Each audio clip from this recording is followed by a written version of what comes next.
What's going on, everybody? Welcome back to the Pro and Amateur Podcast. He's the pro, I'm the amateur. And today, we have a very, very special episode. We got our special guest sitting right next to me, Ryley. Go ahead and introduce yourself. What's good? I'm Ryley. Let's go. So Ryley is one of our biggest supporters, and he's always requested to be on the show. We wanted him to get on. He knows a lot about football, knows a lot about basketball, and he's all around cool dude. So definitely, Thanks for having me. Also, thank you. Riley's our guy. Me and Ryley have always been good friends. Been good friends with Jackson too. Went to school with Ryley since third grade? Yeah, third grade, man. So we've been good friends. So it's good to have Ryley on. But mainly just sparked it because saw him in the comments of one of our videos. Rap tier list. Saw him getting in there. He was talking about your Jets. He talked about how he wasn't a big fan of Zach Wilson. He was talking about the New York media. Let's get back into that. Go ahead, Ryley. So you look at Sam Darnold, all right? Just Sam Darnold in general, okay? He has a bad game. You know what he does? He's like, I gotta get my mind off some stuff, man.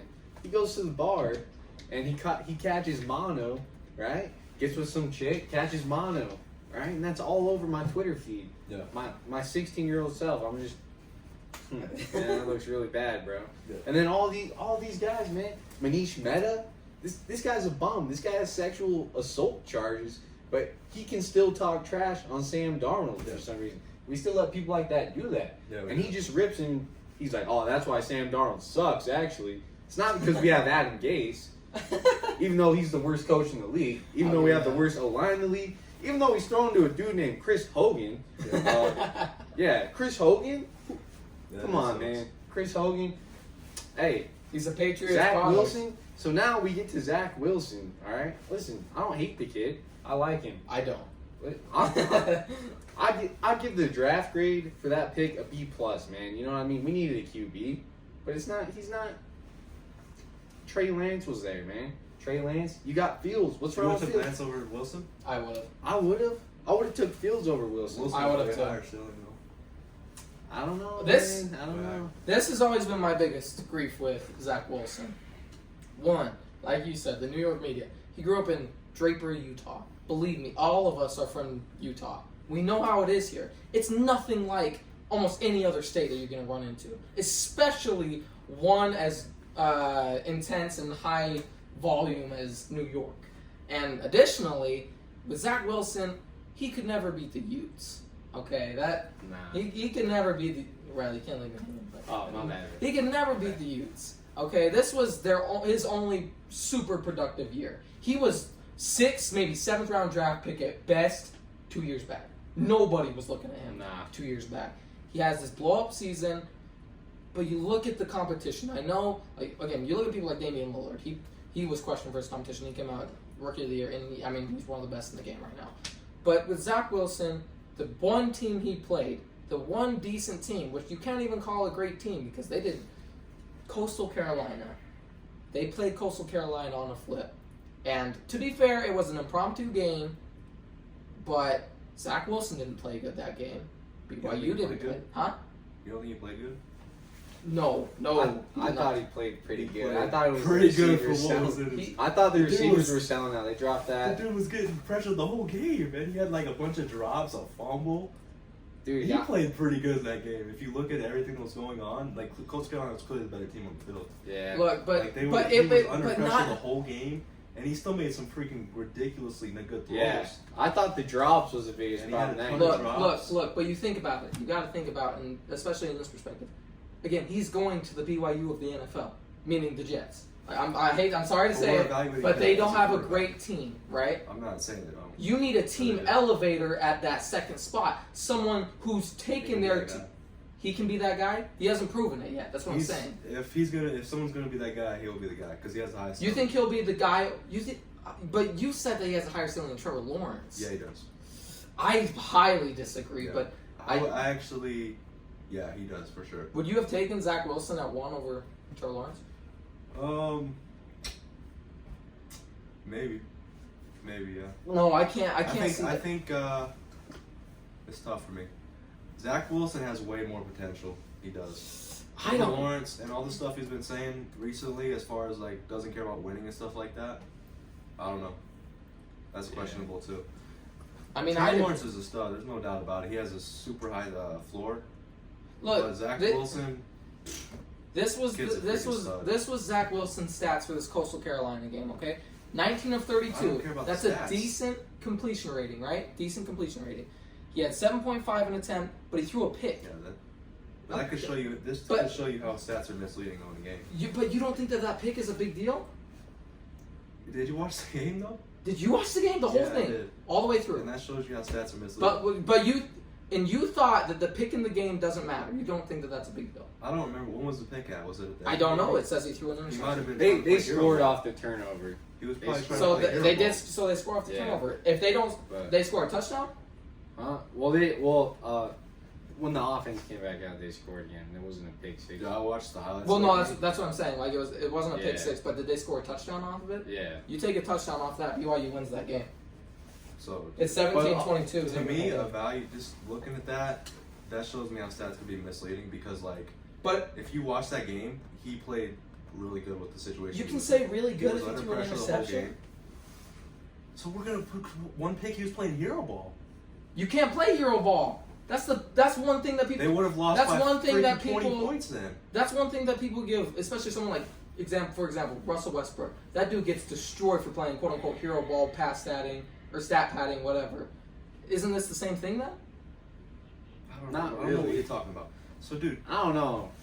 When you throw an interception when your team's clearly not the better team on the field, when you're playing hero ball, like that's not something that's truly looked at. Look, all I'm saying, look at stats, I'm not impressed by one touchdown, one interception, 240 yards. I don't see that as a team elevator. You're looking at the stats. I see that as a game manager. Oh my gosh. Was Coastal Carolina clearly the better team on the field or not? Yeah, they smoked them. You don't game manage. You know why they smoked them was because BYU was too cocky in that game. So you know what game? I think if you would have, I know the game managers. I think if you would have compared the two talent-wise, just player for player, I don't think that they're that different teams. I really don't. I think that BYU went in there overconfident. I agree, but I'm just saying, like you want to look at everybody. So everybody else is to blame, but Zach Wilson in this. Because if you look at his... In that game, kind of, Look at his running backs. 13 rushes, 106 yards, and a touchdown. I don't care about the stats. Are you telling me... I care about what's on the game. His running back goes for, what, it's 6 yards a carry? That's not a big deal? I'm talking about what happened in the game. Every time he dropped back, he was under pressure. But he had a lot of pressure taken off from this kind of running. They had a chance to win the game. How can you say he got pressure taken off by the running game when he was under pressure every other play? Dude, if they have 161 rush yards and... a touchdown from the running back. But that didn't take pressure off the pass game. I'd have to look at I'd have to look if he was really under pressure the whole game. Oh, absolutely, he was. I'm telling you, he was. Well, let's take a look really quick. Look, if you watch and consider that's his worst game, like we're talking about his worst game, mind you. Well, there was Zach Wilson's worst game of the year. Yeah, we're talking about. There's one sack though. That's all that Coastal Carolina had. Maybe more hurries. Because he was getting out of it and making plays.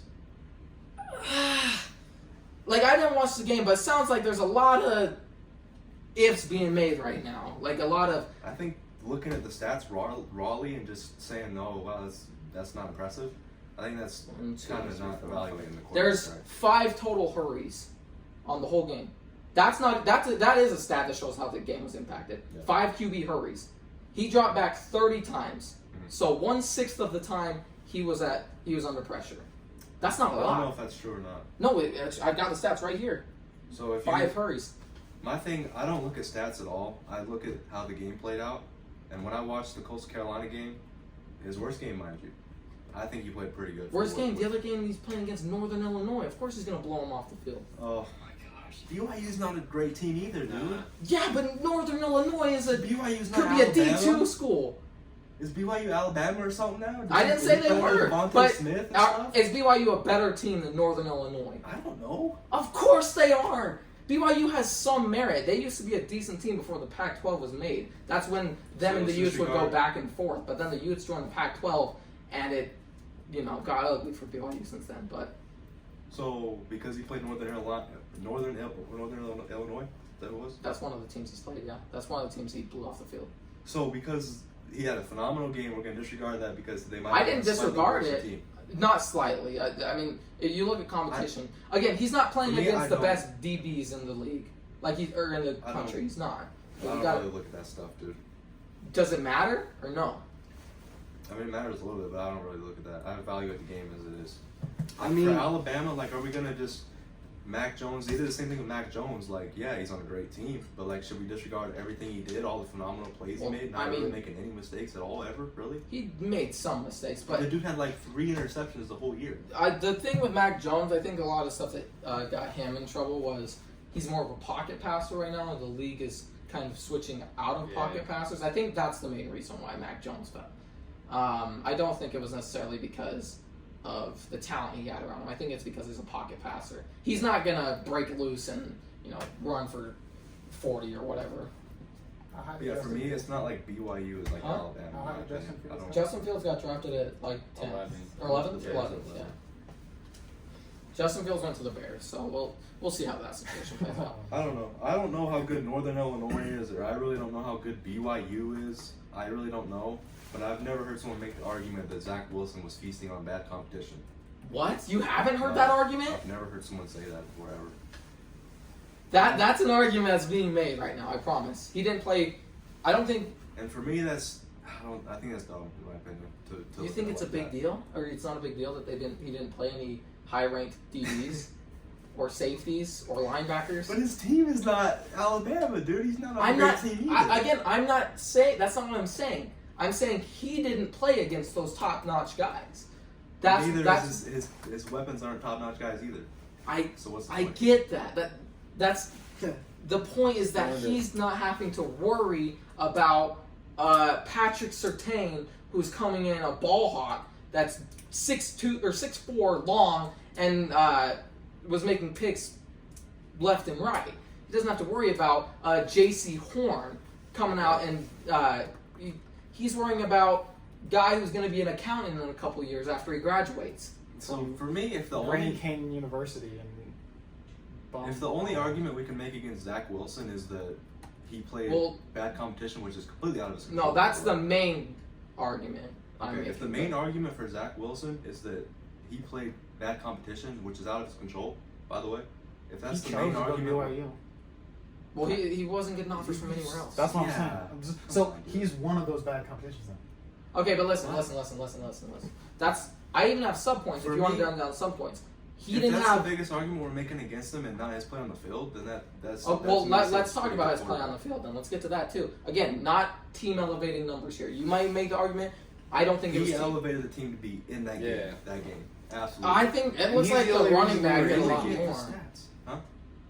Okay. He's the only Regardless, reason they were in the regardless. game. That's what I'm saying. Let's look at the rest of it, all right? He only had one truly productive season. If you look Yeah. at the other ones, the other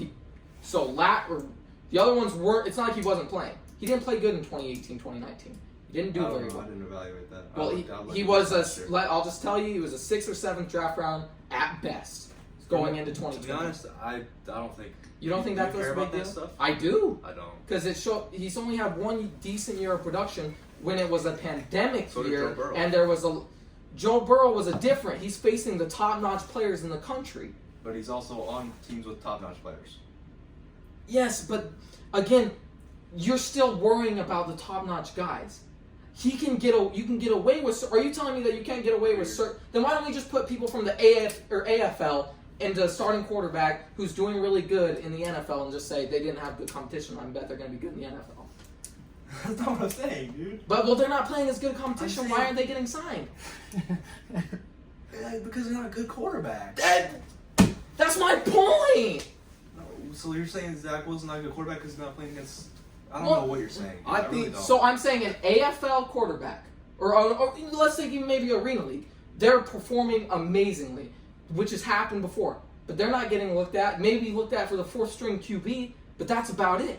But they're not playing the level of players that the NFL quarterbacks are playing. Now you're saying that it's not a big deal that they're not playing against the NFL cornerbacks because they don't have the NFL wide receivers. But there's a reason why they're only getting looked at as a 4th string QB, and there's no shot they're going to have it starting. So for me, we shouldn't just absolutely disregard a QB. I'm not absolutely. He has potential to be a decent quarterback. I'm not going to say that.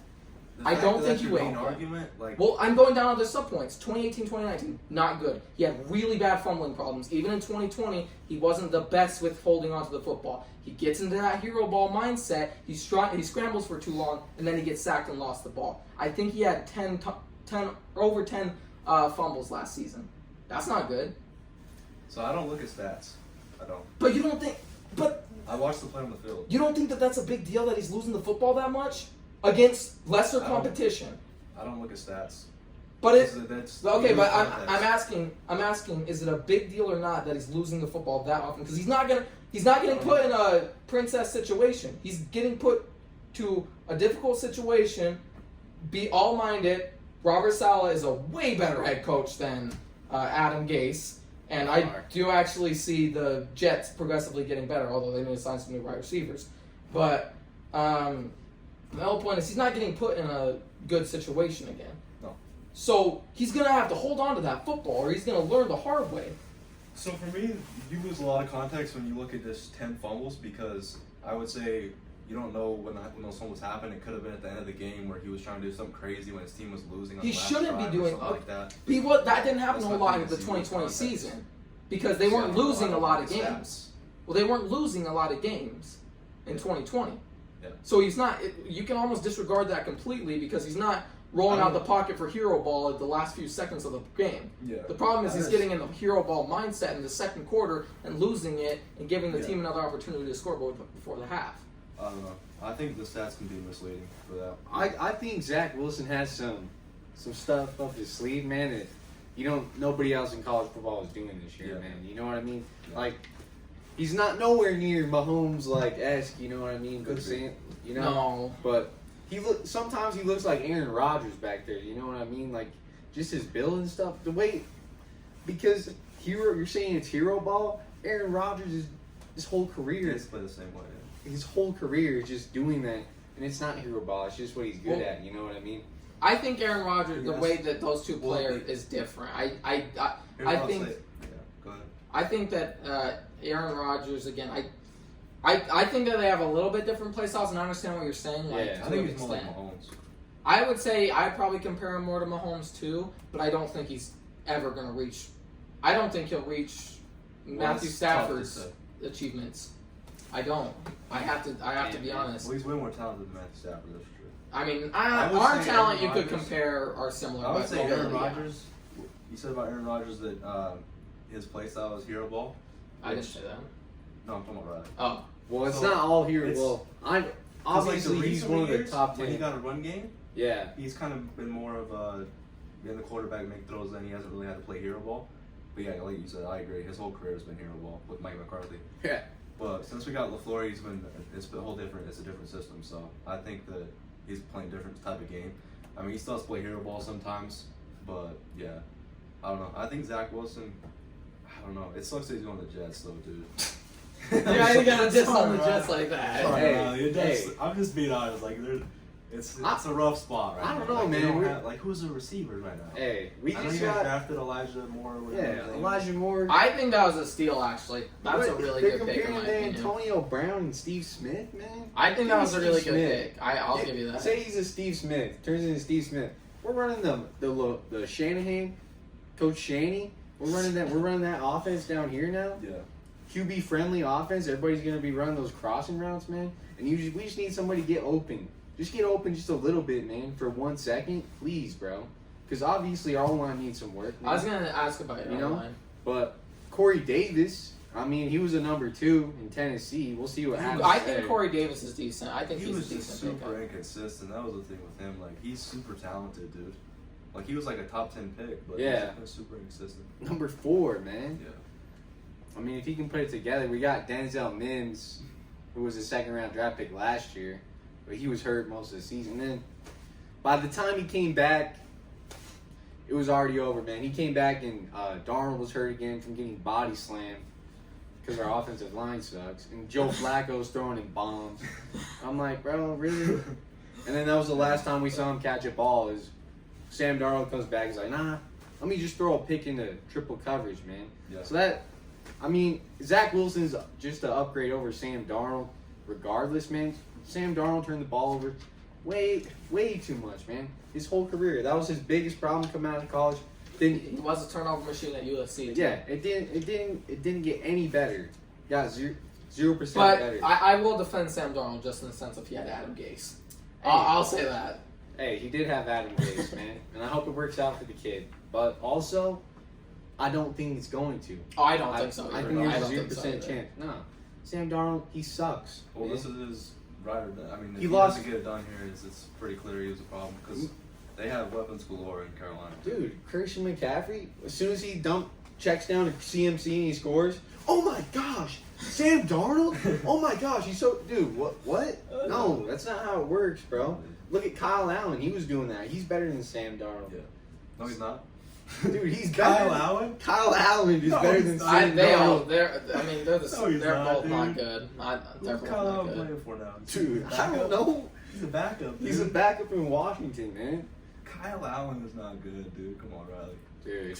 Neither He's is better than and Sam I'm Darnold. not- Sam Darnold has zero fundamentals. He got worse and worse every year. What, year 2? You might have said, yeah, maybe he had a couple good games. And then as soon as you think he's turning the corner, guess what he does? Oh, let me just throw a freaking jump ball to Crowder into triple coverage and see what happens. Crowder's decent too, though. Crowder, he's good, man. But why He would can't Sam run. Darnold throw it into triple coverage on Crowder, man? Yeah. I don't We know. have a tight end who rookie year he had what 6 touchdowns. Sorry, I know you guys don't know about the Jets. I'm not saying I Herndon- want to get educated. I'm not I'm saying here to Herndon's listen. good, man, but you give him a jump ball. That's what he's. Wait, who was it? Chris Herndon, Oh, our yeah. tight end. He's catching a lot of jump balls. He's making all these dumb catches. Man. And then Sam Darnold, everyone's like, "Oh wow, Sam Darnold, nice play, bro." Well, and I'll say this with the Jets, they weren't like there were some games they did, but they weren't getting blown off the field every play. I think the Jets have some talent. I really do. I'm gonna be honest. I think that this season will probably still be rough. I'm not gonna lie. It will be, man. They have. I think they have It some will be. pieces. The thing with teams is, again, every team needs that team elevator, whether it be part of the coaching staff, part of the quarterback, something Yeah. like that. They need that elevator. So if Zach Wilson can come in and be that guy for them, then I honestly could see like a 5. I guess it's 17 games now, huh? Maybe a 6-11, 5-12 season, Yeah. which is an improvement from last season. I think it's the same thing I was looking for when Burrow came to the Bengals. I was looking for hope, basically. Like, Yeah. something to give me hope. Burrow gives the Bengals hope. Yeah. If Zach Wilson can be that guy for the Jets, then I think that that's a 100%. First of all, I think that's a great pick in that if he becomes that guy. But I really just think that they need that because you need someone to build around. If you don't have a player to build around, and you can't really build around like a wide receiver, you can't really build around a spectacular offensive lineman or whatever. That's always been the Jets' problem, man. Since Joe Namath was the last time we actually had, like seriously, the last time we actually had a competent QB, man. Yeah. What are you gonna say, Chad Pennington? Chad Pennington can throw the ball 30 yards down the field. That's why we had Lavernius Coles. Sorry, man, I'm getting way too in depth. Hey, it's a life of a Jets fan. It's okay. It's okay. Nah, I'm like the hope thing. That's every time. That's every 5 years. It's every. Man, Sam Darnold sucks. I knew that after year 2. He sucks. Let's go. Get him out of here. Trade him while we can. And then they're like, no, let's waste another year. Let's waste another year. Let's keep Adam Gase too, man. But you don't think Sam Darnold was a problem though with that team? Do you? I don't understand how Adam think he was Gase a had a problem? job still. I'm not saying he was the problem, but He didn't played help a the part. problem. He played a part, man.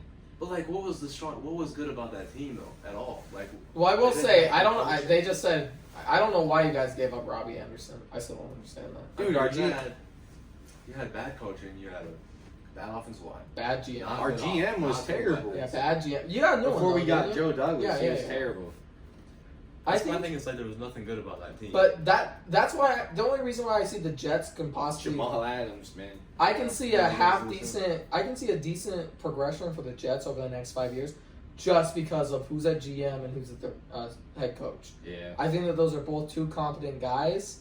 Although the thing I would also fear for Zach Wilson is you are getting the Kyle Shanahan offense, but you're not going to have one of the guys that Kyle Shanahan had. And Robert Sala's going to focus nowhere near that. He's going to focus on the defense. Yeah. So like that's another thing. I hope I don't know who your QB coach is, but hopefully he's good. Yeah, and can Well, help. they're running the LaFleur. because who's the offense coordinator? LaFleur. That's why they're running. Yeah, the Mike. Yeah. Yeah, so I don't know. We'll see how that goes. Well, Zach Wilson's not the guy to run that really, so I don't know. I mean, he could be, but he's more of a make stuff happen play. He's not a Kyle Shanahan type of QB at all. You don't think? Well, no, he's a playmaker. He's not a pocket quarterback. Yeah. Well, I to don't be think fair- he's like Jimmy G But or like to be Matt fair, Ryan. Kyle Shanahan, they did pick Trey Lance, who is a playmaking kind of quarterback. That is So true. That was surprising. I forgot. there That was- there must be a way to fit the playmaker. I'm sure you could fit a playmaker into that system because again, if Kyle Shanahan didn't think you could, he wouldn't have drafted him. Yeah, that's true.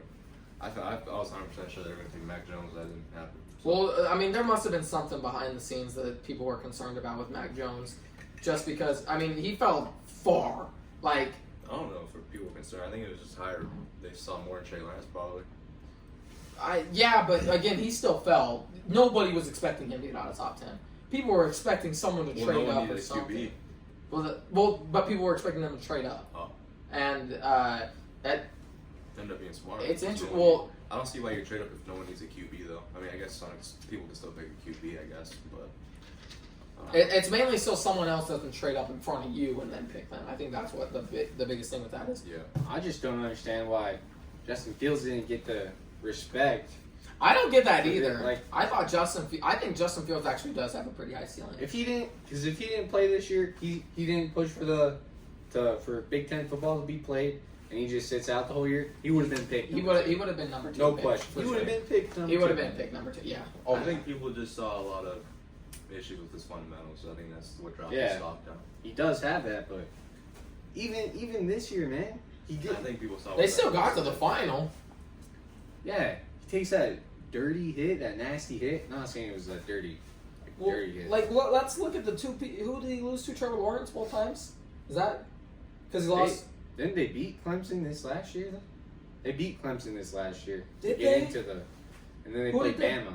Oh yeah. With With his messed up ribs. So man. let's think about. I mean, he got past Jalen Hurts in 2019 in Oklahoma, which was kind of expected. Yeah. But then he got past who was the other team? He got past Trevor Lawrence this year.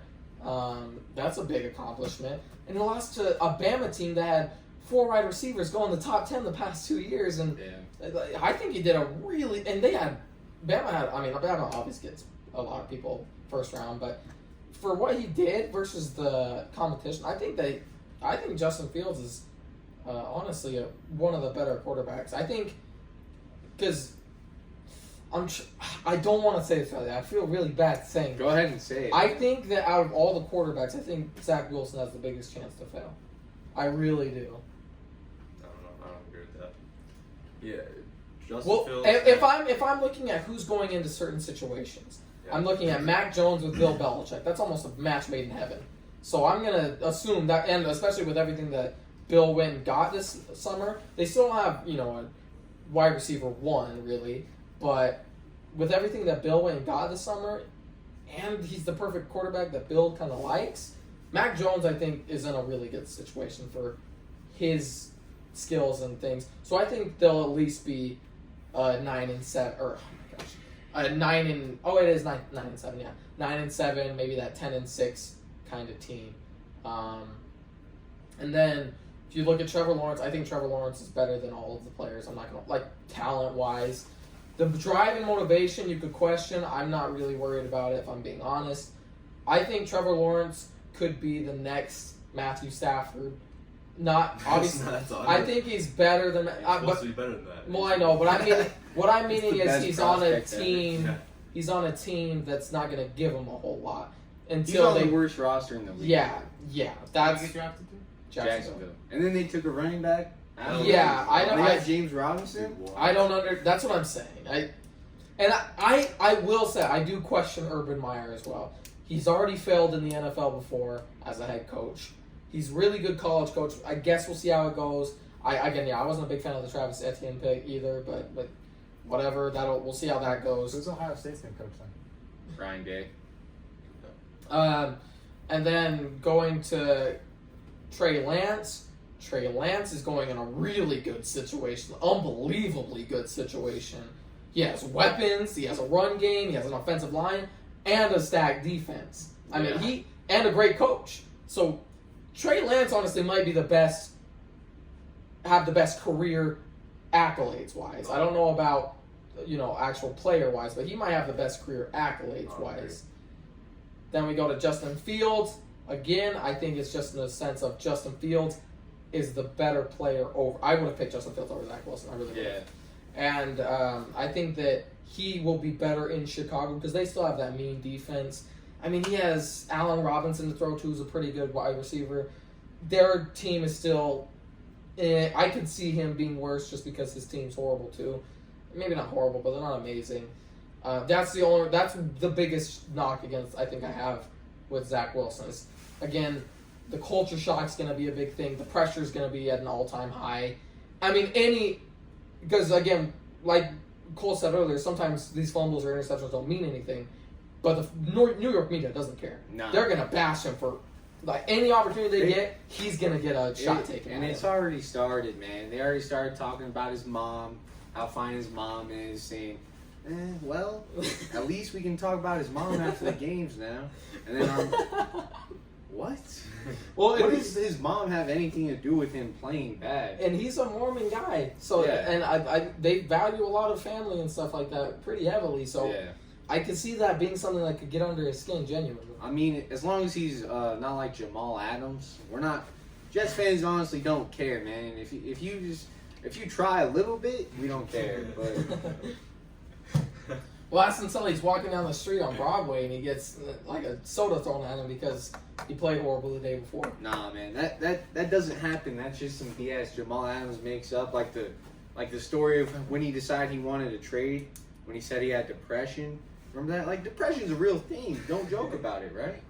But when he says, I got into my my Lambo, and then I saw this little girl at the schoolyard, and she said, "Oh, you play for the Jets?" And he's like, "Yeah, I play for the Jets." And then she says, "Oh, I feel sorry for you." And then that leads on to him saying that's how he was depressed because they just lost to the Patriots. Because Tom Brady got him up. What? Jamal, don't tell me that. Don't say that, man. You sound stupid now. Let me ask you, was you still want Jamal Adams on your team? No. Interesting. Okay. He turned his back on everyone, man. I respect it. He was the last. That team was a disaster, though, dude. Dude, Greg Williams was the only good part about that team, man. Well, let me ask really quick. Except for that freak. Did you see the Hail Mary he gave up? Dude, he was selling on purpose to let us get Trevor. He was trying to help us get Trever. That's exactly what happened. I honestly believe it. I believe it. What do you think? He puts an undrafted rookie corner, and then he runs Engage 8 from Madden? He's like, let's run zero man coverage. Yeah, let's put the fastest guy on our slowest receiver we possibly have, the least experience, and let's run in man on him. Let At me least ask. when you guys did it was for taking. We did an NFC Championship game. Let me ask. Who was like genuinely like? What do you see your high ceiling for this season as far as record goes for the Jets, and what do you see as their low, like highest record compared? What do you think it's going to be for their highest record?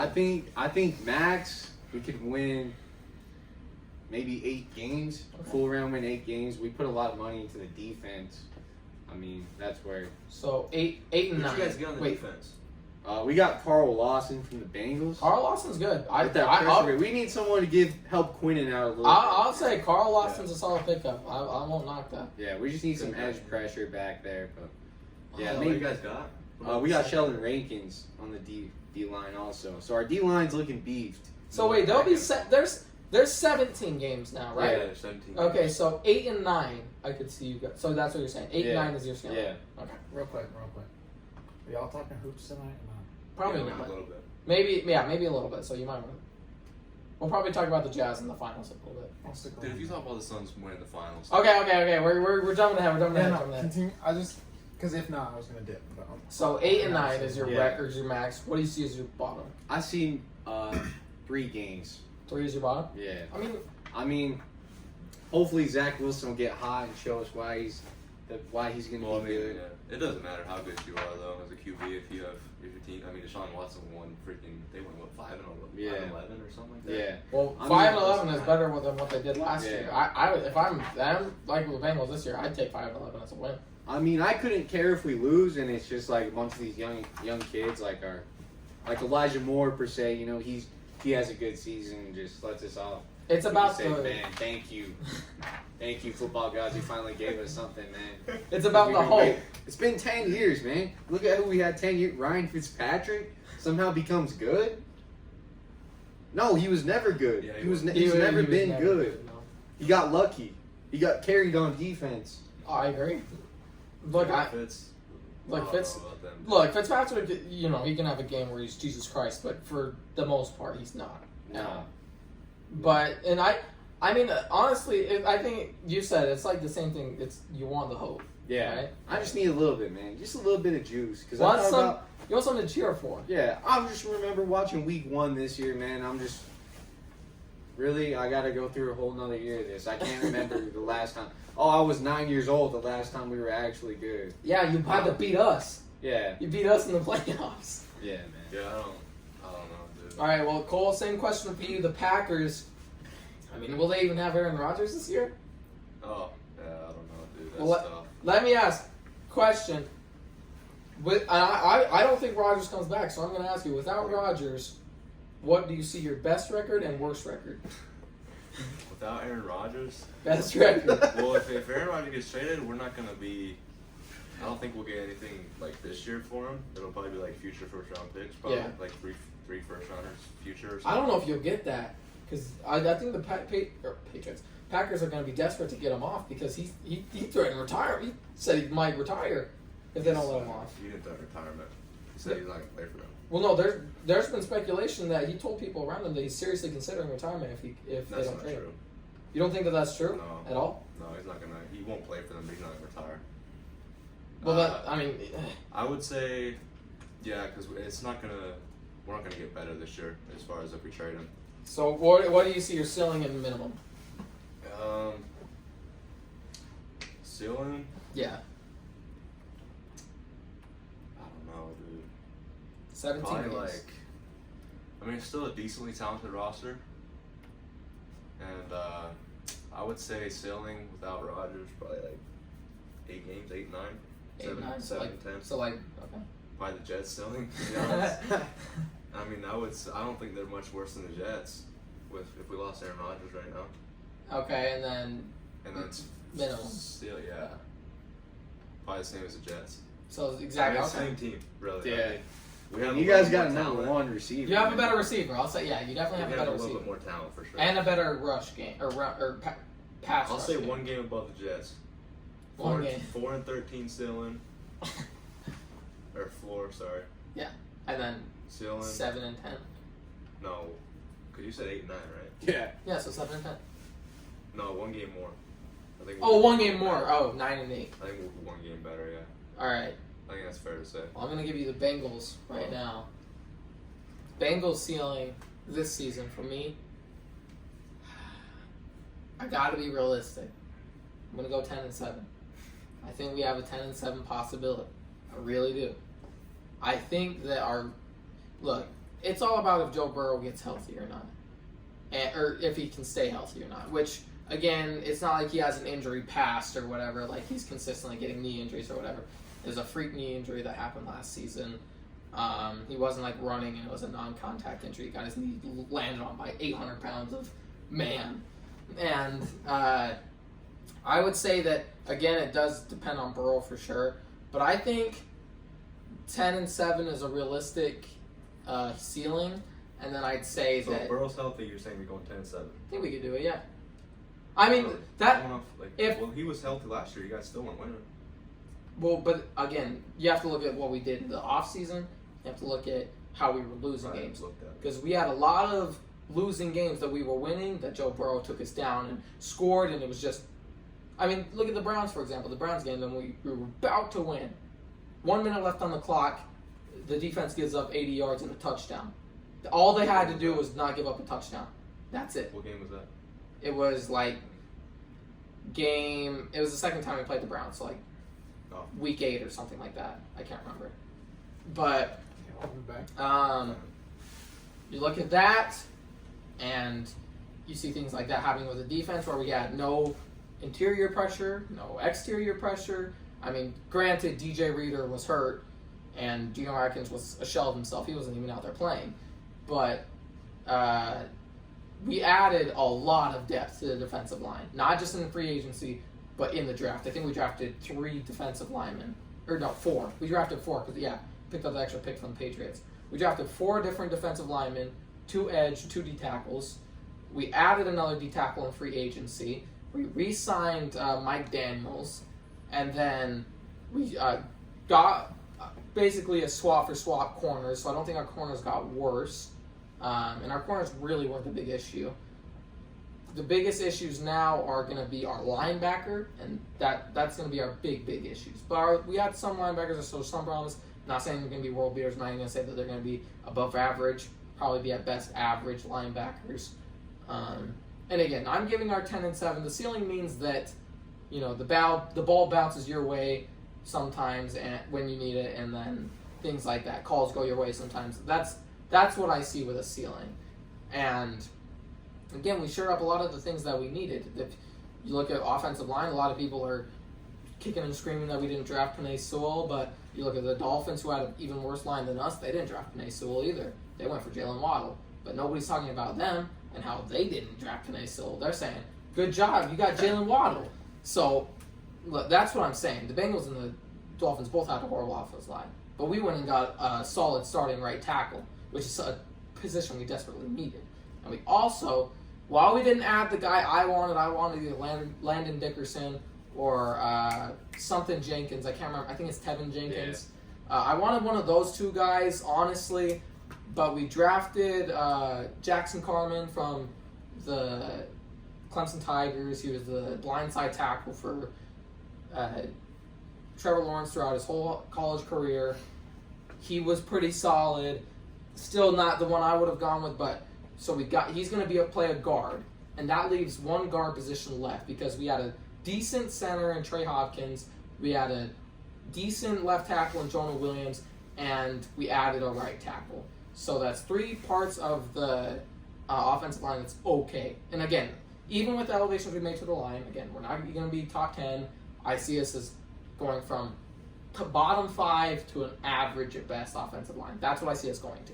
Because the last left guard spot, because the right guard spot is going to be taken by Jackson Carman, the last left guard spot is going to be battled out by Quentin Spain, Xavier Suafilo, and one of our draft picks, and Bobby Price. Those are the 4 that are going to battle it out for that left guard position, which again, I don't think that's going to elevate it to an elite or even top 10 line, but I think we'll go to an average line at least. And if we have an average line, you look at a lot of the games, we definitely could have won a lot more. We weren't getting blown off the field. The only game we got blown off the field by was the Ravens in week 3, I think it was. And we added a kicker. Fat Randy's gone. Randy Bullock. Hate to see it go, but we added Evan, I don't know how to say his last name, McPherson or something, the Florida kicker. He has a lot of promise. We added him. We also lost a lot of games by the kicks that we were missed. If you remember week 1, when Randy Bullock pulled up on a chip shot field goal, pulled up, tore his hamstring or something. Wasn't he grabbing his other leg? Yeah, he was grabbing his leg. Or the injury report was his other leg, and they're like, what? Well, he wasn't actually hurt. He Yeah. got tongue off instantly. Things like that, mistakes that for games we easily could have won. Because again, Joe Burrow gets us in that position. It's like, all you got to do is make a 30-yard field goal. Dude pulls up the landing gear instantly, and or again an 80-yard drive with 1 minute left to the Browns. All you need to do is stop a touchdown, and you allow it to, from the defense perspective, things like that happened. And again, I think we did. I think we got better, not worse. And I think that we could be a 10-7 team. Now, I also think that we could be a 5-12 team. So yeah. I would give that as our floor is 5-12, and I'm going to give our ceiling as 10-7. Yeah, I agree. I mean, I don't know about 10-7 though. I guess it's a ceiling, but I see more or less the same team last year, to be honest. Like I know you're looking at the draft picks and like. No, even who we got in like free that, agency. But it's not like any game changers really. Like who'd you get that's like a really like a The thing is, stud? we didn't need the biggest game. Oh, I would say Jamar Chase is a game changer for sure. No, I'm saying in free agency. Well, in free agency, I think Ryley Reef is, you could almost say is a game changer. No. You don't think? Look at who he Ryley had. Reef Look is at who not- he's is replacing. not- Again, no, he's not an elite lineman. I agree. I'm not saying he is. No, he's But probably better than who they have. You but it's not bring like it's you not bring a really guy awesome. who had decent numbers last year. You bring him in, compared to the guy that was literally, I think he was the 67th out of 68 ranked right tackle in Bobby Hart, who was He was a bum. he was horrible, and he got an extension 2 years ago somehow. But yeah, he's awful. If you replace, I think that genuinely is a big difference. I think it's Going from the bottom of the barrel to a guy who's in the top 30 at least. I think it's an upgrade, but I don't know. Well, that's what I'm saying. I don't think we need world beaters to change one-score games. I don't think that's what we need. I think we needed to shore up positions that show weakness, to at least not be the. Because that's the thing. We had a lot of really good, but we also had a lot of really, really bad, like Bobby Hart. And if you can bring the really, really bad to at least average, or at least a little around the average area, it will make. I promise you'll see a bit. It won't be like a pop off the screen difference, but if you watch the game, you'll be able to notice for sure. I definitely agree. Believe that. I think it's an upgrade on the old line for sure. But what about the defense though? Like The it's defense more so got- the same defense. No, we added to the defensive line Trey Hendrickson or But you lost what's it, Carl Hawkinson? Trey. I think is it Hawkinson? I don't Hendrickson. Trey Hendrickson. Hendrickson, yeah. Hendrickson. Okay, I They think lost he's Carl better Lawson. than Carl Lawson. And Carl Lawson I was. think it's the same guy pretty much. But I mean, even look at that. Carl Lawson wasn't on the field a whole lot last year. He was hurt. So even if he's the same guy, then we're getting quote unquote Carl Lawson or whatever back. He's a big factor to that, and we added depth to the edge so that if they need to sub out, they can. A lot of people were saying that we got to steal with the Joseph Adai, or not Joseph Adai. That's the Colts running back from like 10 years ago. I can't remember his name. He's the Texas edge rusher. A lot of people said he was a steal. So we added depth to that. And if we're bringing Carl Lawson back, who only played, I think, 5 games last year, if he can stay healthy for the whole season, obviously it's Trey Hendrickson. But if he can stay healthy for the whole season, that would be a big difference on our defensive line for sure. Yeah, Compared to I just. Amari, yeah, whatever, okay. Will yeah. Jackson. We lost William Jackson. My That- thing is that like sucked. But did lose him. Trey Waynes, who didn't play at all last season, who I would argue is a similar, if not the same player, is going to come back this year. Younger, isn't he? I see more or less the same defense. You replace Carl Lawson with Trey Henderson, who is like. But Carl Lawson Trey only played 5 Henderson came games. But this was Trey Henderson's first season. He was good too. Like Carl last year. Lawson's never had huge sack production. He has more QB hurries and things like that. But Carl's been consistent his whole career though. Like He's only played Trey for 2 Henderson. years. Who, Trey Henderson? No, Carl Lawson. Oh, that's what I'm saying. He's been consistent though. Like Trey For Henderson 2 years, but...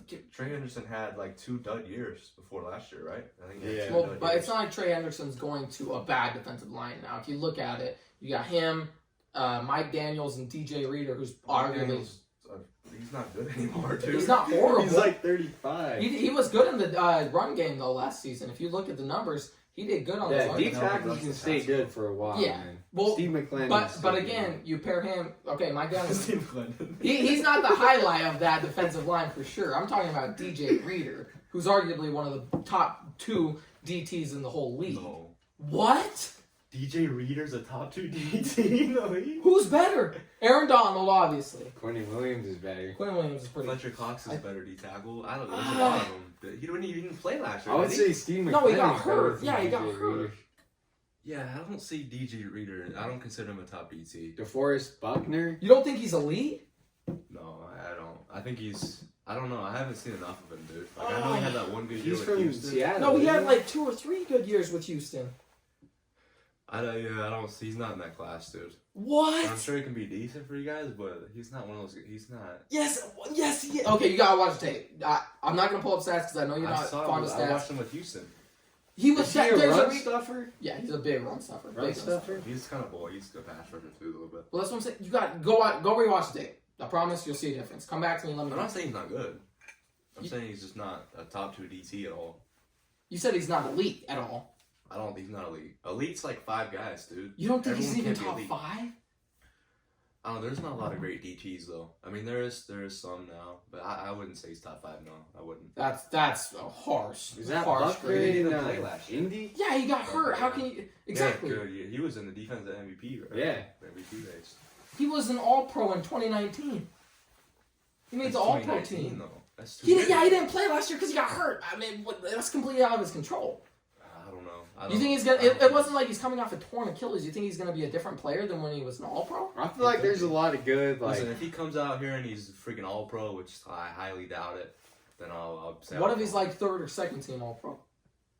That's pretty good too, yeah. Okay, well, regardless, I we would have doubt him. it, though. I would doubt We it. have a lot of depth in the DT because we added 2 new ones again, and we signed think- one in free agency. And on the other edge, you got Sam Hubbard, who's been Hubbard's solid. Yeah, exactly. So Hubbard's been I don't- consistent through his career too. But you're saying depth. Like I don't think you guys really need depth at this point. I think you guys need like. I think we need depth. If you can sub out somebody if you can sub out 2 almost you guys need mismatch help. players, that's really good. I'm not saying depth's not good, but for you guys, I think you guys need to be focusing more on like starters, like Well, solid these bona we fide do have starters. these solid. That's why we got people like Trey Hendrickson. And you say they're mixed match. I guess we'll see in this. But like all season. over the defense, though, like there's weak spots in the defense, starters wise. The biggest. I don't know about that. Again, we signed. Who's your linebackers? I already admitted to the linebackers being weak. I admitted to that. But you look at corners, especially Trey Waynes. We signed Mike Hilton, who was the top graded slot corner last season. We have him, Mike Hilton, and what's the other guy's name? The guy from the Cowboys, Awuzie or Shadobi or Shadobi. Awuzie. He's the guy I'm worried about. I'm worried about Joe because he hasn't lived up to the hype. But we added the best slot corner in exchange for someone like Ladarius Sims, who was the worst graded cover in all of pro football last season. He gave up the most yards, the most touchdowns to anybody. We replaced him with the best slot corner in the game last season. I'll take that. That's an upgrade. Yeah. But you downgraded with Wayne's. I don't think From William I don't Jackson. think William Jackson to Trey Waynes is a big downgrade. I don't think it's a downgrade at all. It's a downgrade, not massive though. But Wayne's, I don't know what he's gonna do though. He was kind of a product of the Vikings system too, though, a little bit. Well, but They had a the ton of Bengals corners. system isn't a big difference from the Vikings system. I mean, talent-wise, yeah, you could say that is a difference. Yeah, but they had corners. we galore. still use the Mike Zim defense to this day. So and our safeties don't. Our safeties are solid. Bates. Jesse Bates and Von Bell. Those are 2.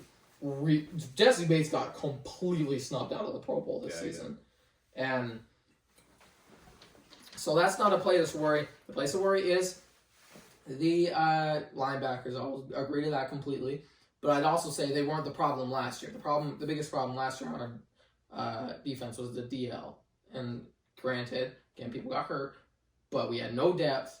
They sucked, and we couldn't get pressure on anybody. You got Baker, and I know he did this to a lot of teams, but you got Justin Herbert, or no, I guess it was Tyrod Taylor at that point. Got Tyrod Taylor sitting in the backfield for 5 seconds per throw. And they're not even good. No, that's what I'm saying. That's my point. Like that.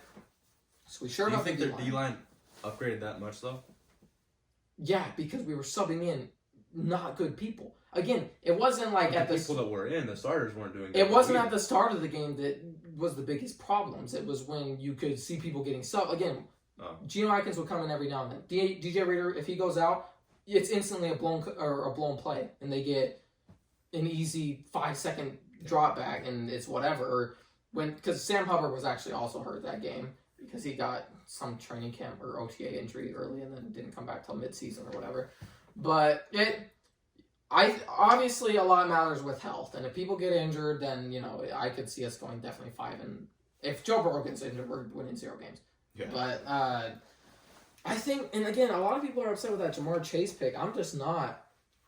I told everybody here I was Team Chase because, again, Sewell wasn't even the consensus pick for the best offensive lineman in this draft. Oh yeah, he was. No, he wasn't. There was a lot of people that I had. think so. He was by far the best tackle. There was a lot of people that said Rashawn Slater was really up there with him. I don't think so. I think Slater's really really good, good. but I think Panacea, what he did was phenomenal. I mean, jeez. I I mean, he has a should pick short Panacea. reach and he has what was his other? It was I think it's his feet that need work. He has good explosiveness. Yeah. I don't think his feet need work. What were The thing about Sewell is he's getting to the second level every single time, man. He'll destroy his guy and get to the second level that quick, man. I just saw his IQ, like, as far as, like, plays where, like, he was left tackle, obviously, where, like, the left guard would, like, steal the edge, and he would come and pick up a backside block, like, his IQ play. I saw a lot of that, and then, like... But, again, I was getting stuff like this. This is what I'm seeing. NFL scouts say Penei Sewell is a bit overrated heading into the 2021 draft. That's what scouts are saying, not like a reporter or Skip Bayless hopping on Undisputed saying whatever. Yeah. And... Look, I still think he's an amazing player. Like, I'm not going to take that away from him. But I think that... I honestly think you should probably trade down that pick. We might have been... But if you look at it, I think that the Dolphins definitely take Jamar Chase at that point then. Because they took Jalen Waddle. Yeah. I think... And if... That's fine. That's not fine. We want Jamar Chase. No, you don't need him. You don't need another receiver. Okay, well, let's think. You would have got more picks out of it. Let's think. If we don't take Jamar Chase, right... Who's our WR1? Either Tyler Boyd or T. Higgins. T. Higgins is... Or what? One of them. Yeah, one of them. Probably, honestly... Probably Boyd. It would... Boyd's... But he's been really good in the slot, but it probably would be Boyd. Yeah, so then we lose slot depth, and Boyd is an okay wide receiver one, but it's not like... I mean, you put double coverage on Boyd, it's still going to get tough for him, and you without a third solid wide receiver... That gives teams the chance to double up on Boyd and Higgins. And especially now that... Burrow's going to make stuff happen. Yeah, but he can make stuff happen, I agree. And again, but if he has Chase, Boyd, and Higgins... I agree, that's awesome. But what happened last year? He had the same guy. He had Boyd and Higgins last year. And now he has Jamar Chase. That's what I'm saying. It's definitely an upgrade. But you also look... I think it was around 60-something% of our sacks were coverage sacks, which is a big deal. If we're getting over 60% of them being coverage sacks, that means people aren't getting open. And at that point, you have questions of wide receivers. When you look at AJ Green, I mean, look, AJ Green's my favorite player of all time. Where's it? Jersey's over there somewhere. AJ Green's my favorite favorite player of all time. Chad Johnson's second, but AJ Green's first. He's awesome, and I love him, but he didn't play good last year. Like I'll admit that. He wasn't good.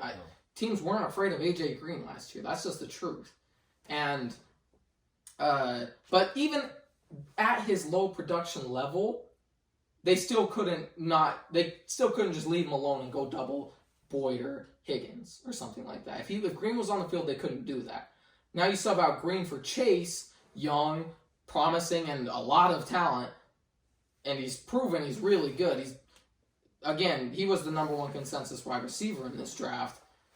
If you look at that and you sub him in there, you don't have you can't double any of these guys. Yeah, that's awesome. I agree. That's awesome receiver core. My thing was you could have traded down and got Penei Sewell, and you could have got more picks, and then you could have still got a super talented receiver in the second round. But again, we don't know what the offers were, right? And again. I'm just saying, hypothetically, if they could have traded down, I think you should have done it. I still wouldn't have. I like the Jamar Chase pick. I was Team Chase over Team Sewell. I'm not going to lie. Kyle Pitts was there. I liked Kyle Pitts a lot, too. I wouldn't be upset with taking him. Yeah. But I think with Penei Sewell, again, I think he's really good, and I think he will be really good. There's still some questions I had, but, I mean, there's questions with every prospect. And I really do like the Jamar Chase pick again. There's nobody you're going to be able to double in this sense. And if we had a lot of coverage sacks last year, that's a big issue. If people you're not doubling any of those guys. Really. You can't double any of those guys. Like there's no. If you double one, then the other one is left on an island. Receivers really don't get doubled unless you're like freaking Julio Jones, Devontae Adams, or something. Well, that's my point. Like receivers don't really get doubled. Well, they can double if they don't have to. Dude, if you got John Ross who can't catch the football running routes on you. Who just runs down the field. John Ross is, he busted. I've tried to have hope with him, but and I'm not even blaming it all on John Ross. I think Marvin Lewis killed his confidence. And I really do think that Marvin Lewis is a lot to blame for that. But, you don't have to worry about those guys. They're not going to be able to bring over-the-top protection on all of these guys. You can't bring help for Tyler Boyd or Higgins or Chase because then you have to leave the other two wide open. Or not wide open, but one-on-one. And they're almost for sure going to be their one-on-one guy. Yeah, my thing was like, when I watched the Bengals last year, it seemed like to me like the receivers were the least of the problems. Like I had T. Higgins in fantasy, dude. T. Higgins was a dog. A dog for me. Yeah, and so like I figured out my whole thing was like that's the least of their concerns really. Like, and I watched their whole line get demolished. But so my thing was like draft Sewell. And another problem with Sewell is, so he's a left tackle, right? That's what position he played all in high school or in college. Excuse me. We already have a left tackle in Jonah Williams, and we just signed a free agency, Ryley Reef. So those guys are like. They're not. Those weren't the problems. I don't think those guys are bona fide starters, dude. No, they are. They definitely are. They were not the problem on the line last year. Ryley Reef is definitely he started all the games for the Vikings, and Jonah Williams got hurt for like 2 games, but he would have started. I think Ryley Reef has an injury history though. I'm not aware of it. He might. I'll double check, but with that, that means that either one of those 2 guys are getting slotted in at guard, but a lot of the people were saying that wouldn't happen, and Penei Sewell would go in at either left or right guard, which doesn't make a whole lot of sense to use that draft pick on someone who we're going to force to completely change positions. Isn't he more of like a guard though? Not more of a guard, but like he can play guard. I think. I mean, he can play guard, but that's not the position he excels at. That's not the position he played at. He could excel at guard. Well, he could excel. I think so. He could excel there, but I feel like he could definitely play both for sure. Like when I look at him, like he seems like his body weight and stuff like that could play guard. I think Jonah Williams would be better at guard. He might, but again, the point is we'd be drafting a position that necessarily isn't that need on that offensive line. We need the guard or the left or right guard position. But you're doing the same with the receiver though. You're drafting something you don't really need. We did need a wide receiver 1 because again, T. Higgins wasn't a wide receiver 1 last year. He was the 2. So who knows? I don't know what he's going to. Bona fide receiver 2s. Well, I know, but I don't know what he's going to look like as the wide receiver 1 for a whole season. T. Higgins is not. I don't know if he's going to be that guy. Well, he wasn't wide receiver. He's not going to be the wide receiver 1 this year. So well, no, I know that. I know that. But so no. What I'm saying is like he wasn't the wide receiver 1 the year before that. Yeah, and I'm saying him or Tyler Boyd would have been slotted in that spot. Tyler Boyd was still a slot receiver throughout 2020, for most of it at least. He's lined up, I think, 1 or 2 games as a WR1. But these are 2 people that don't play the wide receiver 1 often. And now they're both, one of them is going to be the wide receiver 1, then one of them jumps to the 2. So who would you consider the wide receiver 1 last year then for them? It was, when A.J. Green was on the field, it was Green. When sometimes it was Auden Tate. We didn't really have a specific one. That's a big problem. We didn't really have a specific wide receiver 1. But they were the problem, even when AJ Green was like. They were. If you have over 60% coverage. You think the receivers were the problem last year? They weren't. No, they weren't the main problem. I'm not saying that. But I'm saying like if you have 60% coverage sacks, that's definitely not something to just like ignore. That's showing that guys aren't getting open. And again, if you don't have a specific or designated wide receiver 1, that could definitely get interesting, or in some cases it could be really depleting to certain teams, especially if we're playing 5 wide. That could get really, really difficult for that kind of system to not have a bona fide WR1. We slot Jamar Chase in, who, I mean, obviously any draft pick can be a bust or whatever, but if he can play as our wide receiver 1, which is definitely the spot he's getting. He's starting that position week 1. There's no shot he's not unless he's hurt. But yeah, that would be awesome. We're gonna have my that thing guy. is like, but it doesn't matter how they could be the freaking best receivers of all time, dude. If your line sucks, it's moot point. Like, but we upgraded that too. You can't just ignore the upgrades. It's still an upgrade, but it's still like, I mean, really, that's not a great group still. Well, if you put an upgrade to that, yeah, they're not elite. I'm not gonna say that they're elite, but you upgrade that. And you combine that with how good Joe Burrow can be evading defenders and things like that, and scrambling and pocket awareness, things along those lines. If you combine a average O-line with Joe Burrow and a wide receiver core that you can't cover at all, I mean, it can get pretty good for the Bengals at certain times. I mean, if we put up 40 points, you can't put up 40 points every week on us. So yeah, I don't know. Again, we could go 5-11. Or 5-12. It's possible. I definitely could see that possibility. Mm-hmm. If Joe Burrow gets killed all this year too, and it's undeniable then I'm gonna 100% say, unless Jamar Chase has like a 1,500-yard season and like 15 touchdowns, then I'll say that's the right pick. That'd be crazy. But if our line's getting killed like that again, and the receiver and the addition of Jamar Chase doesn't help out, we're not winning any more games than we were last year, then I will move over and I completely agree. But I want to see how it plays out. I'm interested. We've talked about this for way too long. Ryley, I want to ask you about the Jazz, because you're a Jazz fan, and me and Cole have been notorious for bashing the Jazz on this podcast. I want to get your take on the Jazz season, and what do you realistically see them doing going to the playoffs?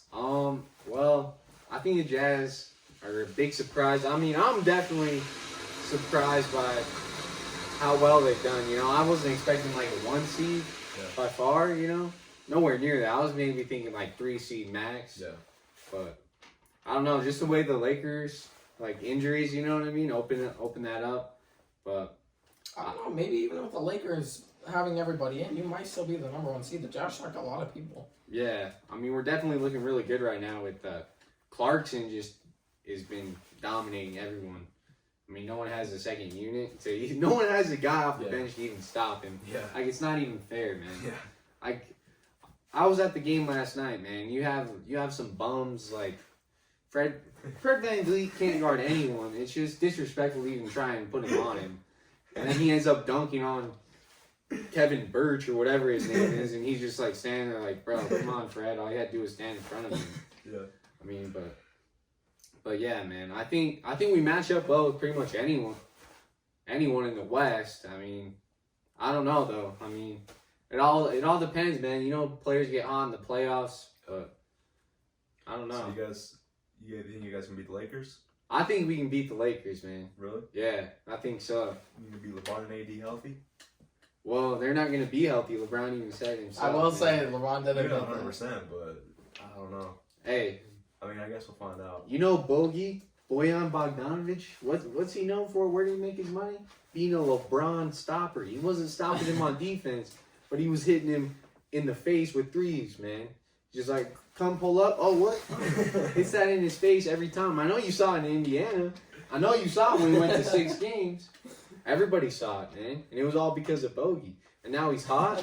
He's off his injury. Come on, man. Mike Conley's playing good.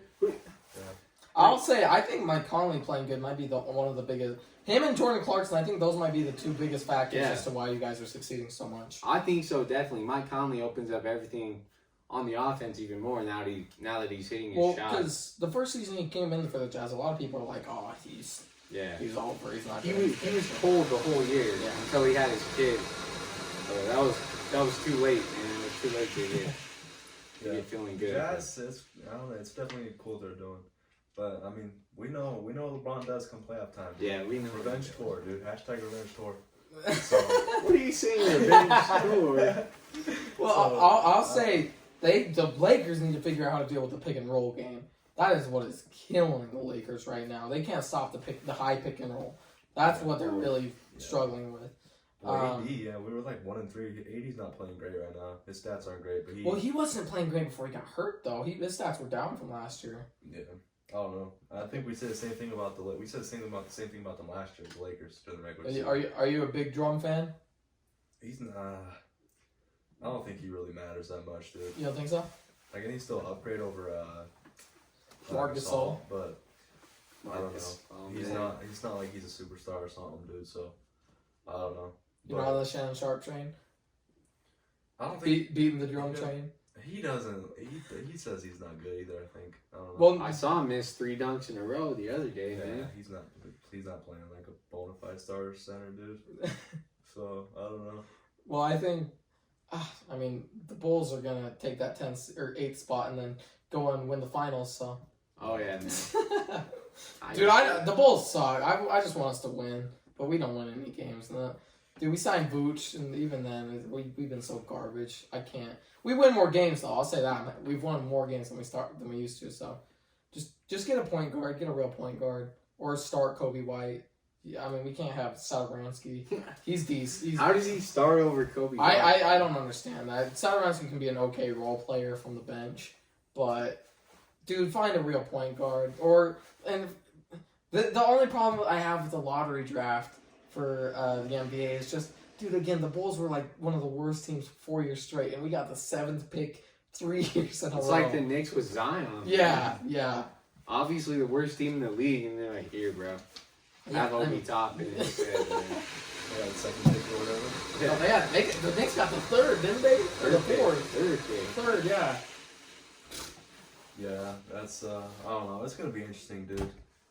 I don't see you guys beating us though. I really don't. I mean, nah, man. Well, what are the seedings right now? LeBron, dude. Well, if the Suns won tonight, they'll be back in the 1. But Let's see, I West feel like- Conference. The Suns are in the 1 seed right now. yeah, So, they got the tiebreaker with us. because they won more games against Yeah. us. Okay, so you got the Sun. Well, I mean, CP3 is playing out of his mind this season. Yeah. That dude he's really showing he's different. Right now, you two are set to play each other in the playoffs. The Lakers are the 7 and the Jazz are the 2. I mean, So it could happen. LeBron, if we're gonna match up with the Lakers, man, we might as well just lose a couple of games, man. Get in the other bracket, because I don't want to see the Lakers or the Suns First round. until it's Western Conference Finals. You won't. You definitely won't see the Suns unless I don't even think it's possible for you guys to play the Suns at this point. I don't want them. 1 and 2 would play in the West Conference Finals if it, No, I mean in like first round. No, that's what I'm saying. If they ended up 1 and 2 seeds, they wouldn't play each other until the West Conference Finals. Wouldn't be Well, possible. and I mean the Grizzlies can't get. Yeah, no, that's not happening. But I don't see the Lakers giving up that 7 or that 8th spot either. Unless the Grizzlies go on a tear and You never know, Lakers man. keep on that Lakers slump. always love to start the playoffs slow. Lost to Portland last year, even when everyone on Portland was hurt. Damian Lillard was just hot, So maybe Ja gets hot. Dylan Brooks will hit a couple threes. Grayson Allen trips LeBron or something.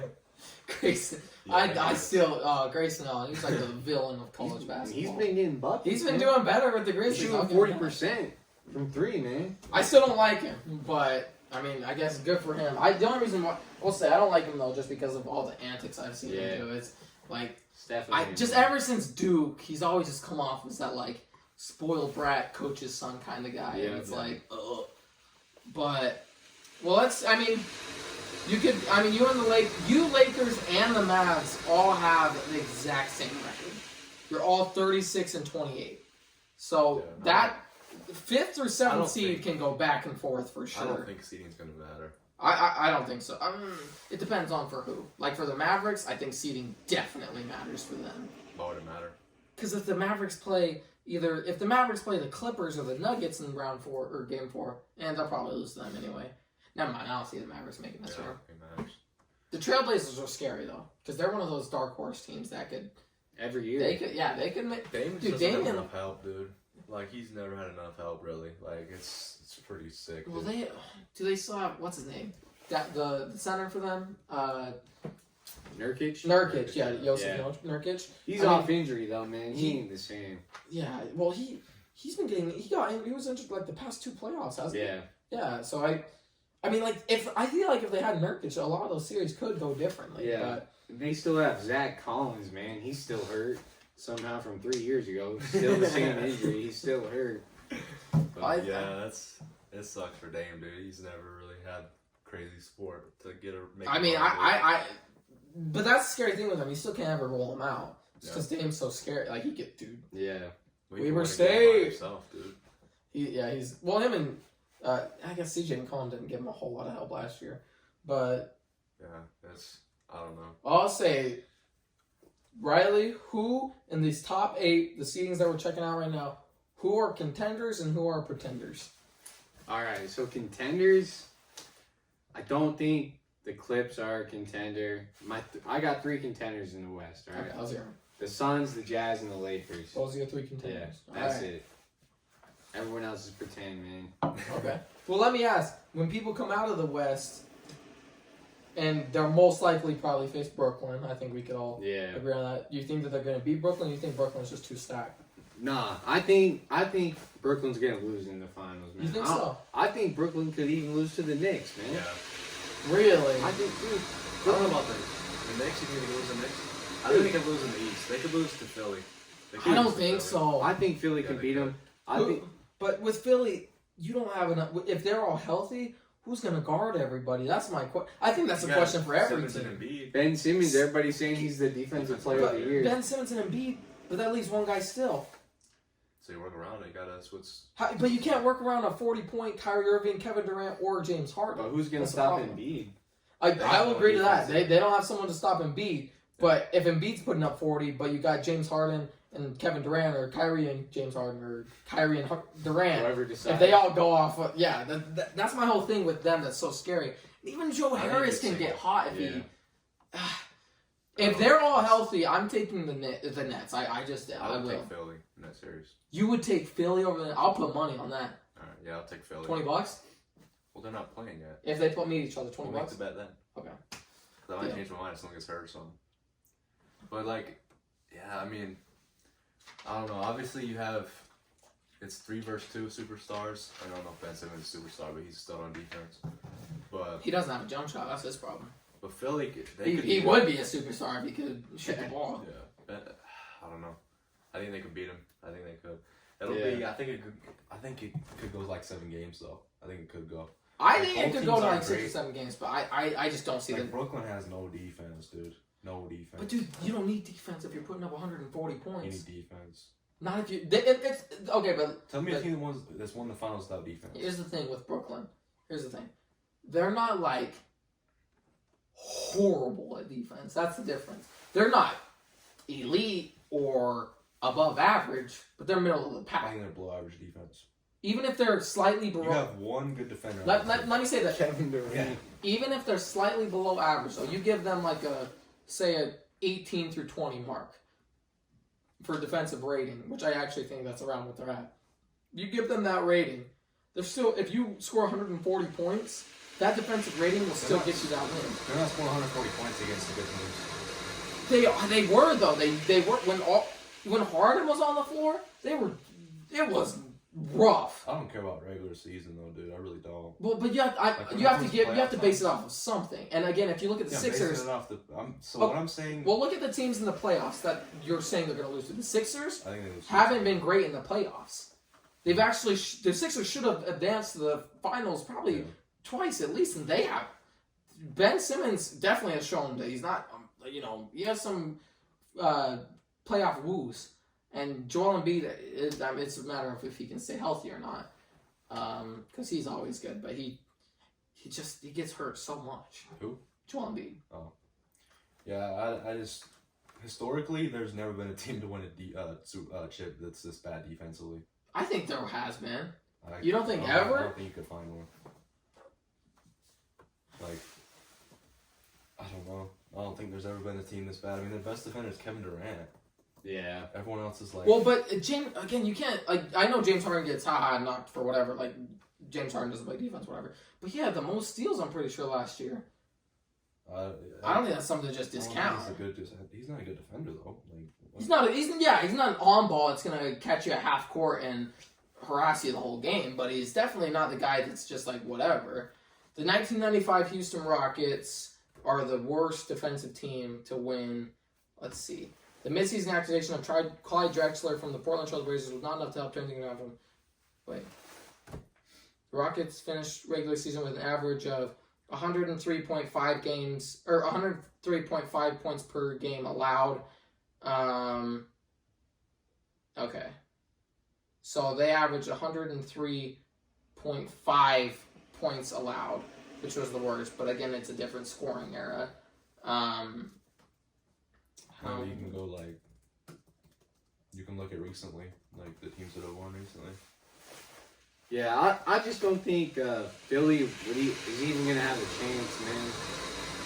Like Philly's the one. I don't think Philly can beat Brooklyn, but I feel like Boston and New York. Boston's good too, though. I'd say Boston's. I would be scared of Boston. I think Boston and New York could upset Brooklyn, but I don't think anyone else in the East can.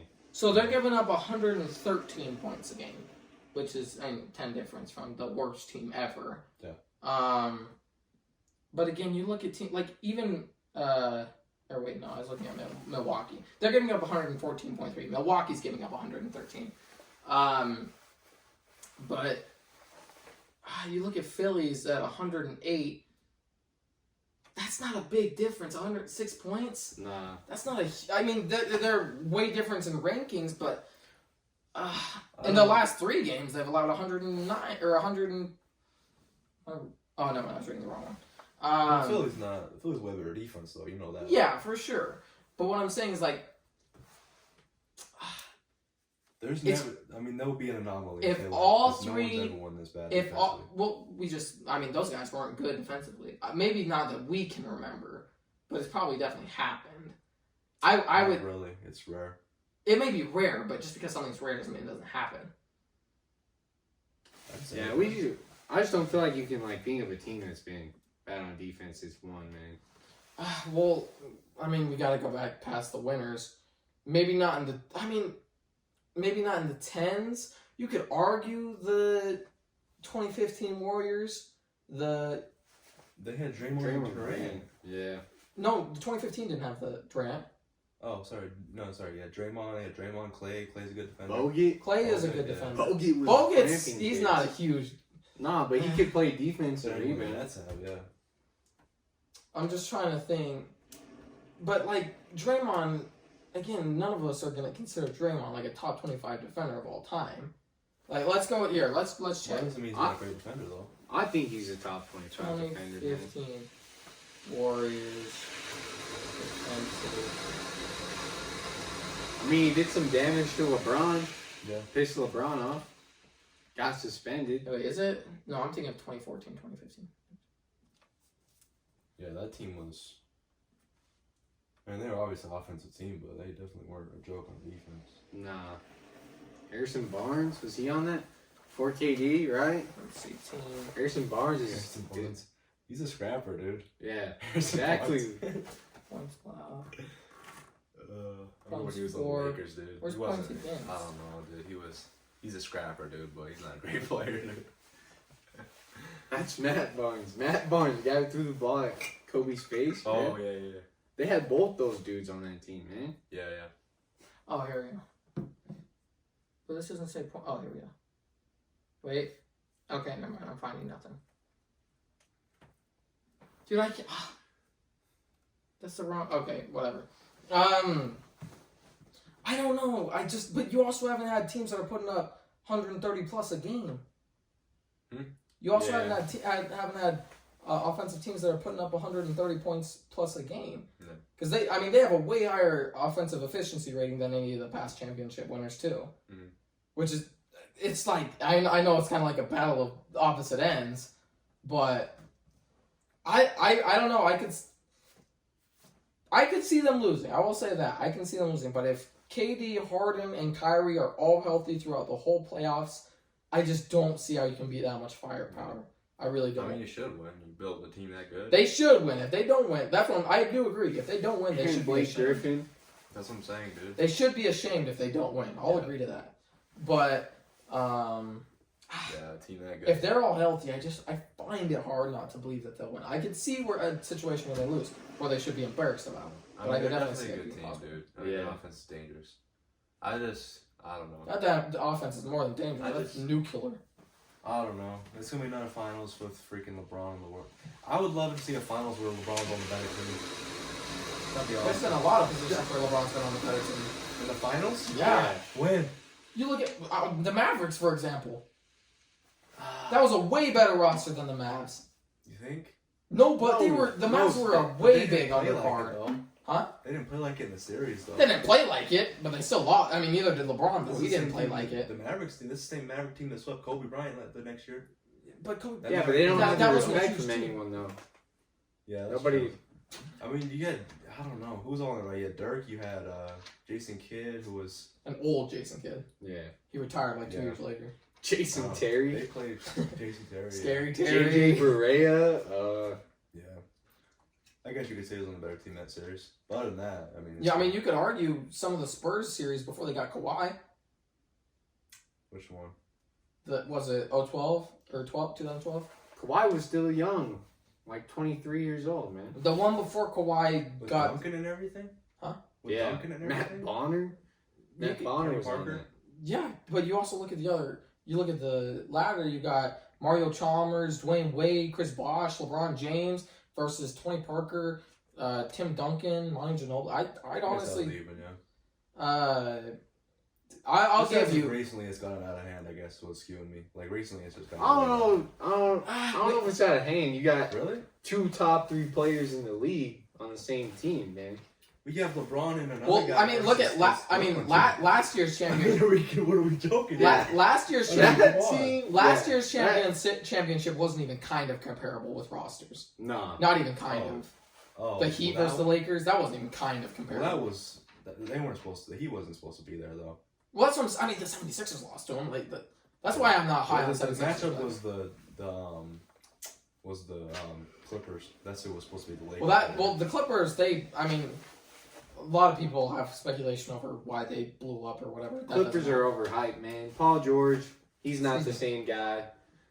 Not very good. Well, he's never been that guy, if you want to think about it. Nah, I mean, never, man. He made it one time with Indiana, past LeBron, I think.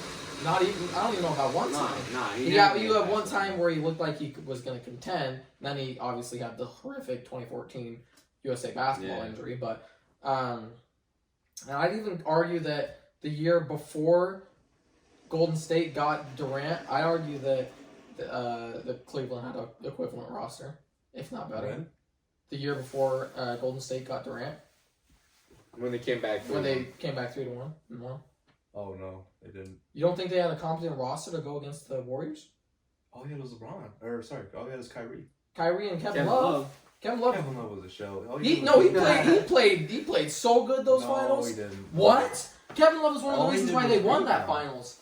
All he did was rebound that whole series. He had No, zero he had points in he had game 20 seven. plus points in I think 2 or 3 different games. 2 or 3 different games though. Like what did he? 2 or do? 3 different games out of 7. That's a pretty big deal. I And don't especially think if he he's played rebounding, if that's what you guys need. Kevin, again, it's not, Kevin Love wasn't. and he was playing good defense on Draymond. It's not like Draymond did a whole lot that series. Well, Draymond's not an offensive player. He's not really part of the offense, dude. I mean, he does a lot of assisting nowadays. Yeah. But you don't think that Kevin Love played? played good that series? He rebounded, but I mean, it wasn't I'd show you stats, but you told me that you're not a big fan of stats. No, I'm not. So I think you can't say that Kevin Love wasn't good. J.R. Smith definitely was good that series. Richard Jefferson was even balling, man. Oh my. Old gosh. man Jefferson. We're praising Richard Jefferson now. We're not praising him. We said he did decent. I'm saying that J.R. Smith played But really I'm just saying, good. look at the rosters. Like Steph in Curry. general, Okay, Steph Curry versus Kyrie Irving. Pretty similar. Pretty even, I'd almost say. As maybe not as 3 shooting ability, but I'd say like scoring ability, I'd say they're pretty I'll give even. him a wash on that. I would take Steph though for sure, but I'll give him a wash. And then Andre Iguodala versus LeBron James. LeBron James instantly. I think almost all. We're of them not think that. comparing. We're taking LeBron out of it. Why are we taking LeBron Oh, out? no, never mind. Go ahead. Yeah. LeBron versus Iguodala, completely edge LeBron. Center, Kevin Love, Draymond. I think that's a wash, if not in the. You think Draymond? Yeah. But he didn't do anything that series either. He got hurt, but like, you don't think he did anything? Not major. I don't really remember. But Maybe I don't early think so. on. I don't really But- remember. And J.R. Smith versus Clay. Clay's obviously the better player, but J.R. didn't play bad. Really, dude? You didn't. I just said Clay's the better player. But did J.R. Smith play bad that series?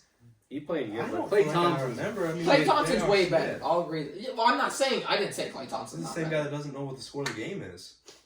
The hand god. Like, Yeah, but I don't know, dude. You don't think that J.R. Smith played good that series? I feel like I don't remember. dude. Again, I'd show stats, but I'm pulling up anyway.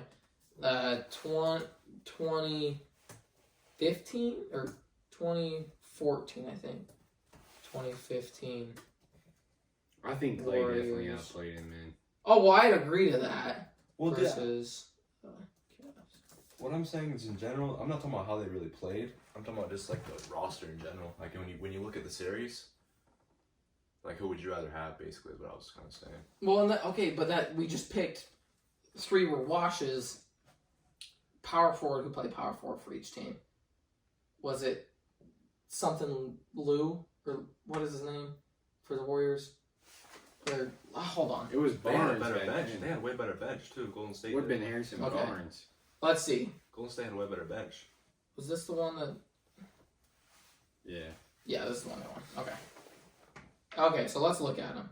So Andre Iguodala versus where is he? Wait, LeBron James isn't here. How? How is LeBron James not on here?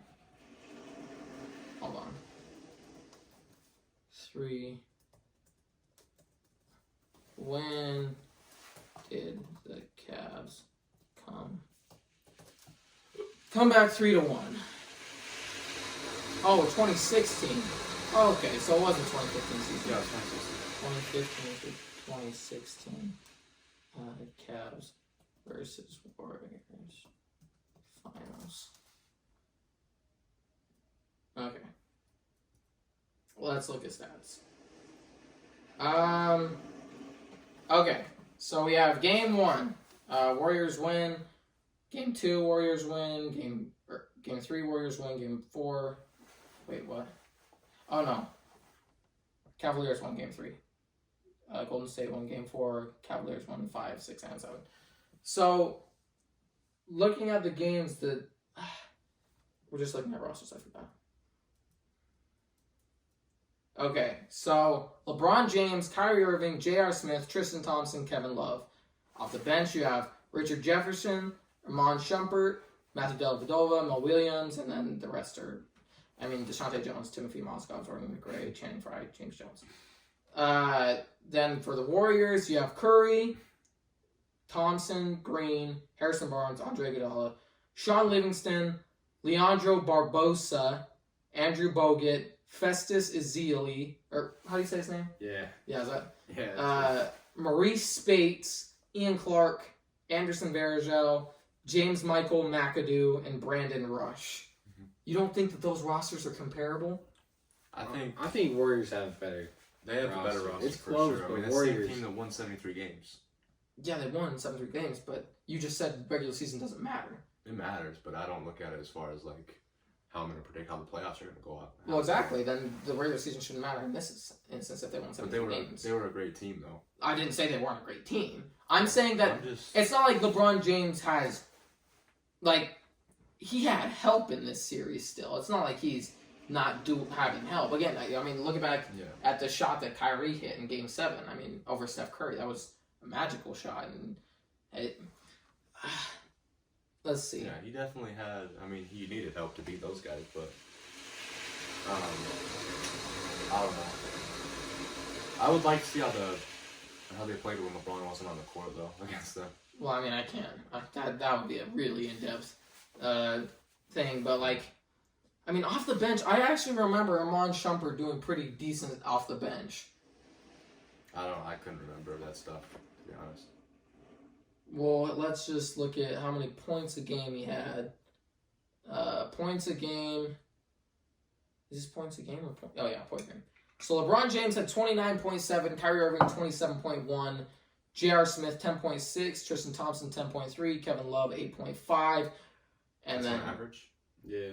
Huh? That's on average? Yeah. That's so average. Kevin Love scoring 8 a game. That's not very good, is it?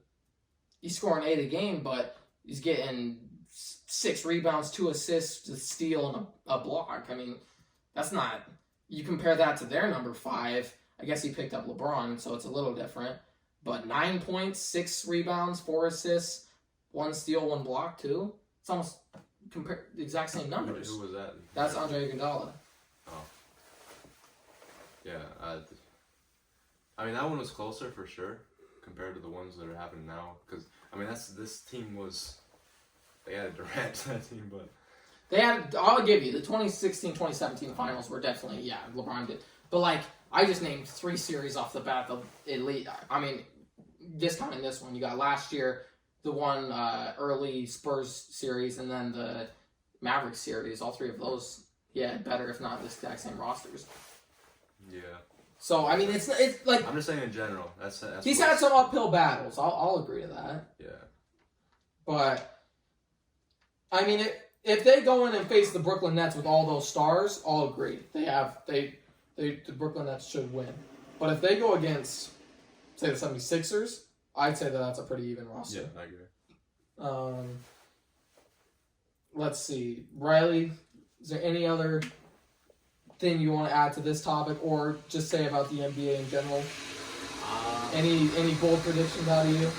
I mean, bold prediction for the playoffs, Clippers getting bounced round 1. Think Clippers might get bounced round 1? Let's see who they might play. Well, they could either play. They could be playing the Trailblazers or the Mavericks. I'd say those are the most. Actually, they could. The 3 most likely teams are Mavericks, Trailblazers, or Lakers. It's possible. We could get a Lakers Clippers matchup round 1. That'd be interesting. Yeah, that'd be a good matchup, but I just can't see the Clippers hanging around that much longer, man. You know, they got Rondo. Playoff Rondo, man. Get out of here with all these playoff nicknames. Playoff P, man. You guys keep doing that. Oh, yeah, it's playoff P now. Yeah, get shut down by Joe Ingles. That tries again the next year. Happens again. The biggest thing I'd be worried about with the Clippers is, I will say, before the Nets assembled the Avengers, the Clippers did have the highest offensive efficiency rating. So that could be something to take note in going into the playoffs. Maybe not.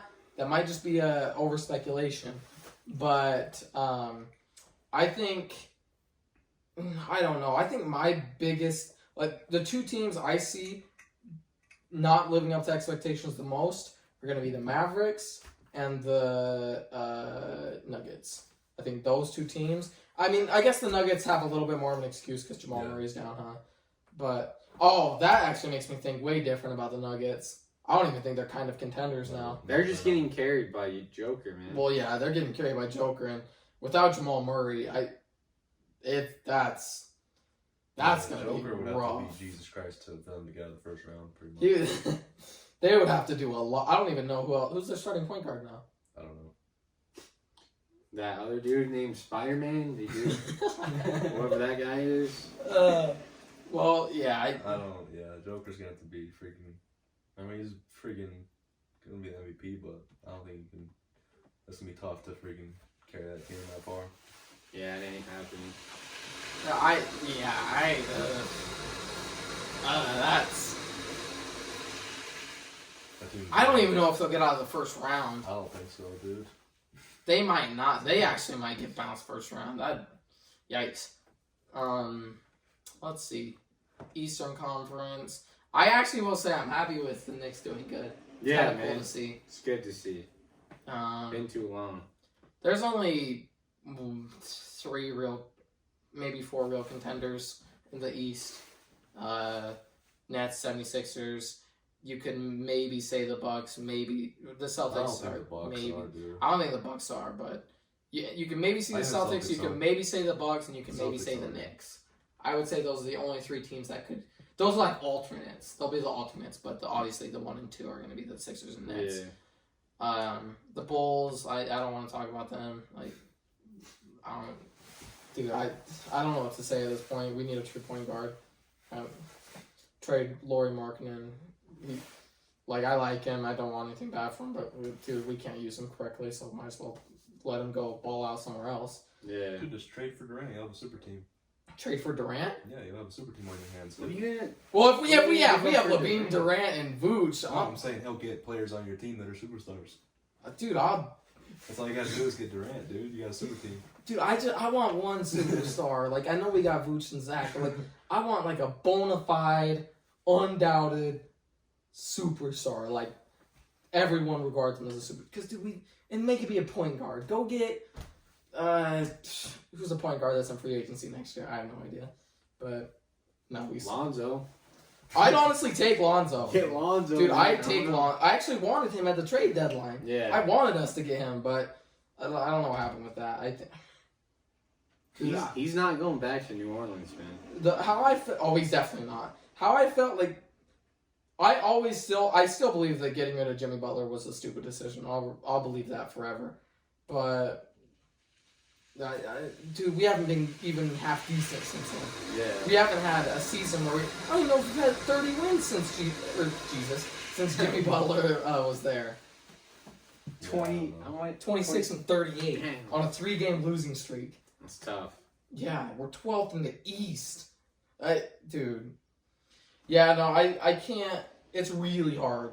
Like, at this point, if we start doing, I don't follow the Bulls that closely anymore because it's hard to follow. I mean, you must know. Like, Yeah. it's hard following a team. That's Especially when there's no players there, man, that you've like watched like when you were younger or something. I don't there's know. zero. You're like emotionally connected with, you know Yeah, what I exactly. mean? Well, I will say I was emotionally connected with Jimmy Butler. I Yeah. think that's why I liked him so much. Yeah. But, dude, I mean, at least he wouldn't have stood for this. No, He'd be at least man. chewing everybody out in the locker room. He'd get marketing out of there, bro. Dude, I want Mark. Thibodeau, look at Thibodeau. Thibodeau's doing good. I wish we Butler's got. doing good. Dude, I was like, when we were still in the job or the market for a coach, I was like, get Thibodeau, get Rose. Let's run it back. Let's see what happens. Dude, It's better than what we got going right now. at least get your young kids playing some defense, man. At least using their energy. Yeah, I know we have horrible defense. We are horrible on. It is. What is this? Oh wait, never mind. I thought that was the defensive ratings. Yeah, no, we're awful on, like, god awful on defense. I think we let, who was it? I think it was the Cavs or something, or the Magic. We let them drop like 125 on us. And I'm like, dude, like, oh my, it hurt so bad when we lost the Magic and Wendell Carter had a great game. I was like, dude. I saw him trolling you guys on Twitter, man. Dude, I don't blame him. I would too. Yeah. It's a sad life for a Bulls fan. Dude, all my teams suck right now, and it's horrible. My soccer team, Arsenal. worse than this, dude. Jets, man. Yeah, man. At least the Jazz are good though. No, the Jets. Oh well, I mean the Bengals and Jets. Bengals and Jets haven't for the past few years. They've been pretty same. I mean the Bengals have been. I've been waiting a long time, man, for the Jazz to finally be good, man. You know, just being in Utah. They're good. They've been good what? a couple years though. Like they made the playoffs a couple years. Yeah, but we had Gordon Hayward, bro. I'll give Gordon you this. Hayward, you see everyone just trolling us online. First takes trolling. Yeah, we got Gordon. Yeah, they got Gordon Hayward in. He's all right. Yeah, he's garbage, bro. I'll give you He this sucks. credit, Riley. You're not like normal Jazz fans or like the average Jazz fan. And I appreciate Yeah, that. thank you, man. Because there's a lot of Jazz fans that are definitely, this is our year with Gordon Hayward, like when that stuff was going on. So I appreciate you for being a true Jazz fan. Like, I'm not even saying, like, I don't even think this year is our year yet. You know what I mean? Like, I feel like you need, like, you got Mitchell, who's great. I agree, but you need like that guy, dude. I feel like, and I think Mitchell can be. I think you guys just need like someone better, dude. To be honest, and Mitchell's great. I understand he's really good. I don't know if we're going to be able to get anyone better, though. It's That's hard the to thing. attract we're, people We're to Utah, Utah. man. Yeah. We haven't ever gotten a Maybe good free Mitchell will be agent. there eventually, dude. But like, I feel like you guys need that freaking. Yeah, didn't you have to? bona fide superstar. Didn't you have to draft both Malone and Stockton? Yeah, we drafted both of them. Yeah, that. Biggest free agent we ever got was Carlos Boozer. Yeah, Boozer, dude, Come the on. Booze. He used to be my favorite player. Yeah, man. Yeah, dude, I feel like, cause dude, I mean, they have a good roster, like, oh, and they have a good, like, pretty solid bench too. Yeah. Like, I feel like if you just replace, like I know Mitchell's great, dude, I agree, but like, if you replace him like a bona fide superstar, I would replace who's your power like, forward? I feel like We're running bogey at the 4, man. Forward We got was- Royce who's the- O'Neal at the 3. Okay, I think if they got another superstar the caliber of Donovan Mitchell at the 3, I would honestly take them as finals favorite, or not finals favorites, but finals either 1 or 1A. Yeah. I'd actually give you guys that. I think what the next step for the Jazz is, man, is letting Mike Conley walk. He's Right. making $36.5 million this year, man. Yeah, he's not. 36.5. Yeah, He's you not gotta pay bad. him. Come on, man. And you got like DeRozan, Otto Porter, or free agents. Like DeRozan's older, right? But Donovan Mitchell's gonna be better at point guard, man. Like every time Mike Conley takes a seat and he's running the offense, man, we get 10 times I think better. DeRozan will be a good pickup for your team, actually. Yeah, I man. think that'd Hopefully be- with D Wade we can get some free agents now. But Well, D Wade helps out a lot. Yeah, man. That's one thing that's probably so hard with the Jazz is getting guys to actually come to play for Utah. But having someone like D Wade talk to guys is Yeah. going to help out a Yeah. lot. I'll say this: with the Bulls, I just wish, dude. I always just think, what if Derrick Rose never got hurt? We could have been we could have still been a good team to this day, and I wouldn't have had to gone through all the agony in the 2010s of complete horrible. Like, Jimmy Butler has to play hero ball because he's the only person on the court, whereas every team, and I wonder what if we would have, we got Joakim Noah, we got Derrick Rose, Tom Thibodeau, Jimmy Butler, if he would have came into his prime when all those guys were healthy, and if Rose could have just stayed healthy, we could have been a good team. Like, at least playoffs every year. Nah, so the garbage that I'm looking at right now. But, here's the thing, I don't even hate our coach right now. I actually like Billy Donovan. Yeah. But we got to figure out that defense. We got to get it sorted because it is horrible. And then I got the Bengals who they show more promise than any of my other teams right now. But I'm still sad. They still suck. I got Arsenal over in England who are horrible. I got Real Salt Lake who, granted, they're 2-0. I'm actually they're my one team I'm counting They're young, on. man. They're my Ruben Rubio's a stud, and I am hoping Real Salt Lake can be good. That's the team that's giving me the most promise right now. What do you think about Ochoa, man? David Ochoa? Yeah. I think he's pretty good. Hey, I do. I like it, man. He's a young kid, but he's good. I need the energy from back in the day when I was there. And they had the Salt Lake's finest club. All those dudes in the black jerseys, the black Real gear, and they just saying all the explicit chants to people. Yeah, Somehow my 8-year-old self sat in the middle of it. But I'm not sure how I got there. I was with my grandma. I'm not sure how I got there. And they're just saying, F you. All these people. It was David Beckham. I'll never forget it. They started a F Beckham chant. All these guys come over after. Ramondo, Beckerman, whoever that ginger dude was with the freaking...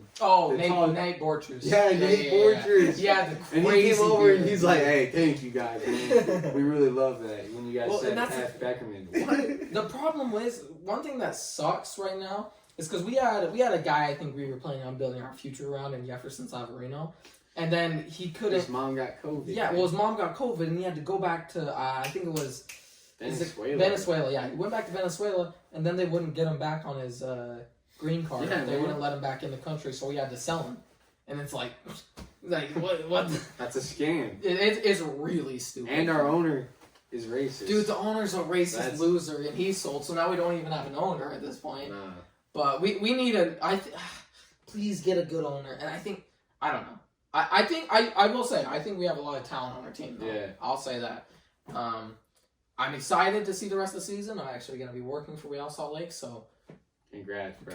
Come join the team, but definitely want to see them do better. Yeah, I need to see more drop kicks into the stands from David, man. They're actually gonna they announced. Oh, did you see that on Instagram? Oh. They're actually gonna be after every game. They're gonna drop kick a team signed ball by everybody into the stands. No way. Yeah, that's from cool, him. man. So. I like it. Okay, we'll keep the soccer talk to a minimum because I know some people are. Yeah, shut up. But it's interesting. Riley, I'm glad that one of your teams is doing good. Yeah, thank you. Hopefully because again, here's the thing. I'm not rooting against Zach Wilson, even though he's a BYU alumni. That's a rough thing on the resume, but. I'm not rooting against him. I actually hope that the Jets turn into a decent. I'd love to see that be a good division. Yeah. Like, actually a competitive one. It's already a good division, dude. But I mean in top 5 in the NFL. Or top 3, I should say. Top 3. Top 3 division? Top 3 divisions right now are...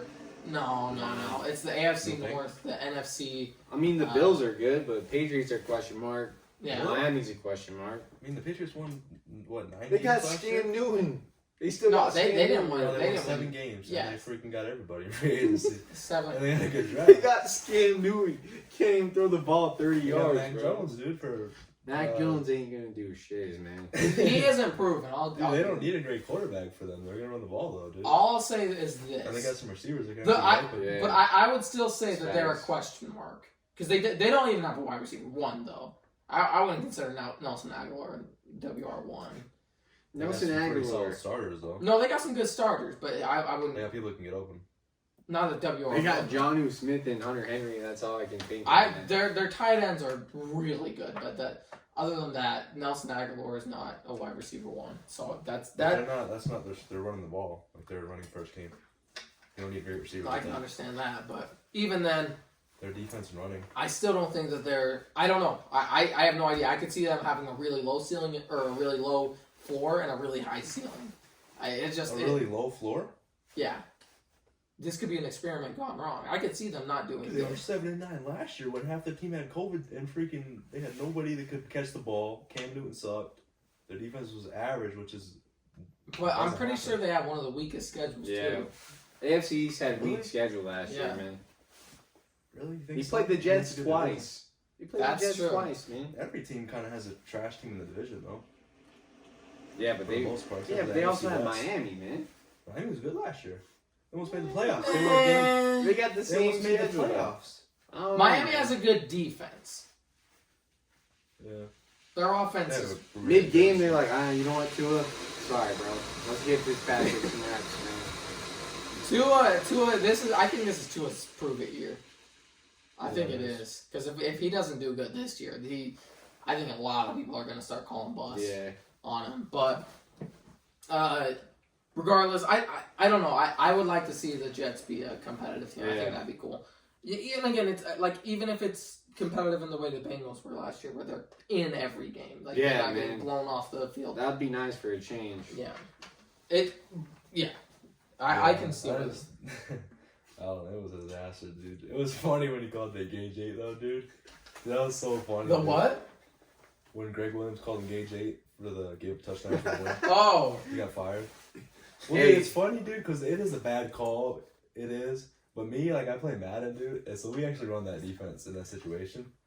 But, like, what he did, like, he said he had the slowest corner on the fast receiver. The least experienced corner on the fastest receiver in the whole NFL. Well, dude, Greg Williams, he's Henry Ruggs against Lamar Jackson, the cornerback. The undrafted cornerback. Oh, you know what, bro? Sounds good to me. Let's do it, man. Let's give him zero help. Greg Williams is funny, dude. Well, I'll just do that's funny. Like, Gage 8. Robert Saleh is a way better head coach. Yeah, man. The GM's way better. I think that is a really good for your team. Yeah, man. It looks definitely good on paper. I mean, you look good with San Fran, even with all their injuries, man. They still finished top 5. Well, their defense is still good. Yeah, that's what I'm saying. Their defense is still solid. If you can have a good defense, it takes a lot of pressure off the offense. Yeah. Too. And vice versa, obviously. But, like, if you look at last year with the Bucks, how their offense and defense complemented each other so well. Yeah. If you can have a tenth of what they had last year, I think you could be at minimum 5-win team. If you can have that. And honestly, I think Robert Saleh can help you guys out a lot in that area. And you know what? Hopefully it's not the Chiefs and Bucks again, because that would be really boring. And I want to see some, like, dude, like, get the Bills to the Super Bowl or something. I want to see something fun happen. Yeah. Like, I don't know. The Bucks are going to be hard to stop, though. And with Aaron Rodgers going out, NFC looks wide open for second place. No, I hope Aaron will go next year. He will. For the Packers? Yeah, I think so. I think this is his last year. I think so. But, yeah, because there's not much he can do right now, dude. Like, he's trying to force him to trade him, but there's nothing he can really do. I think he plays his last year, and he's going to go to another team probably. But well, if he doesn't play this last year, I think it is a race for second. Even with Rodgers, it's going to be hard to beat the Bucks because that Bucks team, they brought like every starter. Yeah. That's insane. Oh man, the Bucks are scary still. So what's even the point of having the salary cap, man? Yeah, well, dude, I've never seen that happen before. Teams always lose starters when you win the Super Bowl. Like, I don't know how they did all that. That's freaking crazy. To be fair, they didn't add a bunch of people, though. I will say that. They didn't add anybody. But teams usually can't bring everyone back. Well, that's most people. Especially when they had that many they had more free agents than teams usually do, too. I think some people took less money. Remember Tom Brady did cut his salary in half again. Yeah. So I think that they might have gotten some money from that area. Oh, they definitely did. They wouldn't have been able to bring. Well, I think because I'm pretty sure Tom Brady was at like 26 or something million, Something like that. and he went down to 10 million now. So they got. I mean, dude, Tom Brady doesn't care. He doesn't need the money. Like he really doesn't. Nah. He knows His that. wife makes more than him, dude. Yeah. Well, his wife makes more than him, and he still makes 10 bags. Yeah. Like, yeah. It was. I don't know. Are the Bucks? Do you think the Bucks are Super Bowl favorites again? Like to win it or make it. I'll say to make it. I think they're the favorites to make it, but. No, I'm asking. Do you think they should Oh, be? you think me? The team I see having the best chance to contend them is San Francisco. I don't put San Francisco. I mean, Maybe the Cardinals. The Cardinals could be a scary team this year They're too. not a Super Bowl team, dude. You don't think so? No. I think that they could surprise people this year. I think they can make the playoffs, but I don't. That's not a Super Bowl team. I think they could win a few playoff games. Um, Maybe one or two. I don't know about that. I really don't. The NFC is still pretty good. Well, they're in a tough division. Yeah, that's true. They did good in a tough division, is what I'm trying to say. I don't know, dude. I don't know what's gonna happen. Well, let's I look would at. still have to say the Packers, dude. I still would. You'd say the Packers are going to get out? Yeah, I think NFC. Not if Rodgers doesn't play though. Oh no. Okay. So if Rodgers plays, you think the Packers get out? I think they will. I mean, them and the Bucks are the favorites right now, but I don't know. I don't know if the Bucks can repeat all they did. Like everything fell into place for them when the playoffs came. Well, they put people to work quick. Like Yeah. if you look at Washington football team didn't have a chance. Like I think we can both. I mean, they should have beat. I don't know. They caught some breaks too, though, because like the Chiefs had both their tackles out. well, but I mean, every Packers team had tackles catches some breaks here and there to win. I mean, every team catches a break to win a Super out. Bowl. Well, everything lined up for them though. Like as far as the Chiefs having both their tackles out, the Packers had a tackle out, and then like. Well, I know, but I'm saying like that happens every year for every single team, though. Not to that extent though. Like they caught. I don't know. I think every year you have some stuff that goes your way, especially for the Super Bowl winning team. Yeah, that's probably true. Yeah, I don't know what's gonna happen. I would still say the Packers though. I mean, it's the same roster pretty much. Didn't lose anybody really. We got a left tackle back, so What if hopefully he's healthy. what if Aaron Rodgers sells? Yeah, What if that'd be a first. That'd be awesome to see. he just No. he just like punts a football and Yeah, on a he first wouldn't down. do that. He That'd would be. just sit out at that point. He would just sit out. You think he's gonna sit out No, he any won't sit games? out. He'll You don't. play. You don't think he'll sit out any games at all, even if he doesn't get traded? I don't know, dude. It's going pretty crazy right now. There's a lot. I mean, there's a lot. So I wish him or the Packers would come out and actually say something. I honestly, I wish he would have been more upfront with like saying stuff just outright. Well, I mean, he kind of did I want them to say something now. He kind of said something in the post game interview of the last game. Don't you remember? He's like, I don't know what my future is or whatever. No, but out front though, like saying specifically what he wants, like not just. Like, Well, he probably wants to he's keep saying, it like- behind closed doors just so it doesn't get super drama and messy. But it doesn't. it already is. Yeah, They're I. leaking stuff within the organization. Well, whoever leaked My the whole point. thing that told Aaron Rodgers not to be the problem, that was a big. They Yeah. shouldn't have done that too. Yeah, I think he's done, dude. Like, and then, yeah, that's what I'm arguing is like he shouldn't say, I don't know what the future is. We got some guys that shouldn't come back or might not come back. That's what I think he shouldn't be saying. Like, I think he should be more clear about what he wants to happen, dude. Because like it's crazy. Well, maybe he And has then- made it clear to the GM and the. Well, he said he wants the GM fired. Yeah, I I don't. don't know if he said that, but No, He said he wasn't coming back if they didn't fire your GM. Yeah. I don't know if he said that. It was like on multiple reports. I remember it was either a Bleacher Report or a Sports Center notification about it. I don't know. This is the same Bleacher Report that said, what did they say about Mike McCarthy? They said that he's called him a, something horrible. Yeah, I don't think know if Mike that's- McCarthy's good. I think Mike McCarthy is horrible. Oh, I agree. Oh. I just don't, I don't believe, I don't know. I want to see him say it out front, dude. Like, fire the GM. Well, I will say, I wish that they would come out and say some stuff too. It is really annoying. Yeah. But if he's saying within the organization, first of all, it shouldn't get leaked. But if he's saying within the organization, fire the GM, you gotta fire the GM, dude. Oh, I agree. You definitely fire that GM. You fire the GM, dude. Without, period. Like, you fire him like this. I don't know what the... Oh, and then shoot. actually... Go ahead. Finish up your point really quick. I actually like the GM, dude. Like, we had Ted Thompson for, like, most of Rogers' career, like 8 years. We had Ted Thompson who wouldn't sign any free agents ever.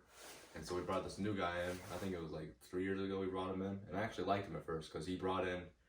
He spent money. Like, we got a ton of defensive players and stuff like that in free agency. And ever since then, it's crazy. I mean, Rogers might hate this guy more. I think he does. If he's saying fire the GM, dude. Yeah, it's not great. Like, ever since he traded up to draft Jordan Love and they didn't confront him about it, and then, like, they didn't do anything in free agency really this year at all either, so. I mean, they drafted one player last year to help us win that game. Not one player. Not one player played in the game. I'll say this right now. Like, you gotta fire him. That is definitely a messy situation. I mean, we could talk about. I mean, we could go on all night. But I just realized the time, and I know Ryley has to be up early in the morning for work, so we definitely want to get him back for that. Let me just say thank you so much, Ryley, for coming on. Thanks for having me. Is there anything you want to plug or shout out or whatever? I don't think the Jets are going to be good. I don't think so, man. Even with CJ Mosley back, not going to be good. Even with our defense wasn't bad, but we're still going to be trash. So, okay, well... Well, you got someone to talk soccer with now. Yeah. Talk soccer with. But we'll say, we'll leave everything else. It was a long episode. I think we went way longer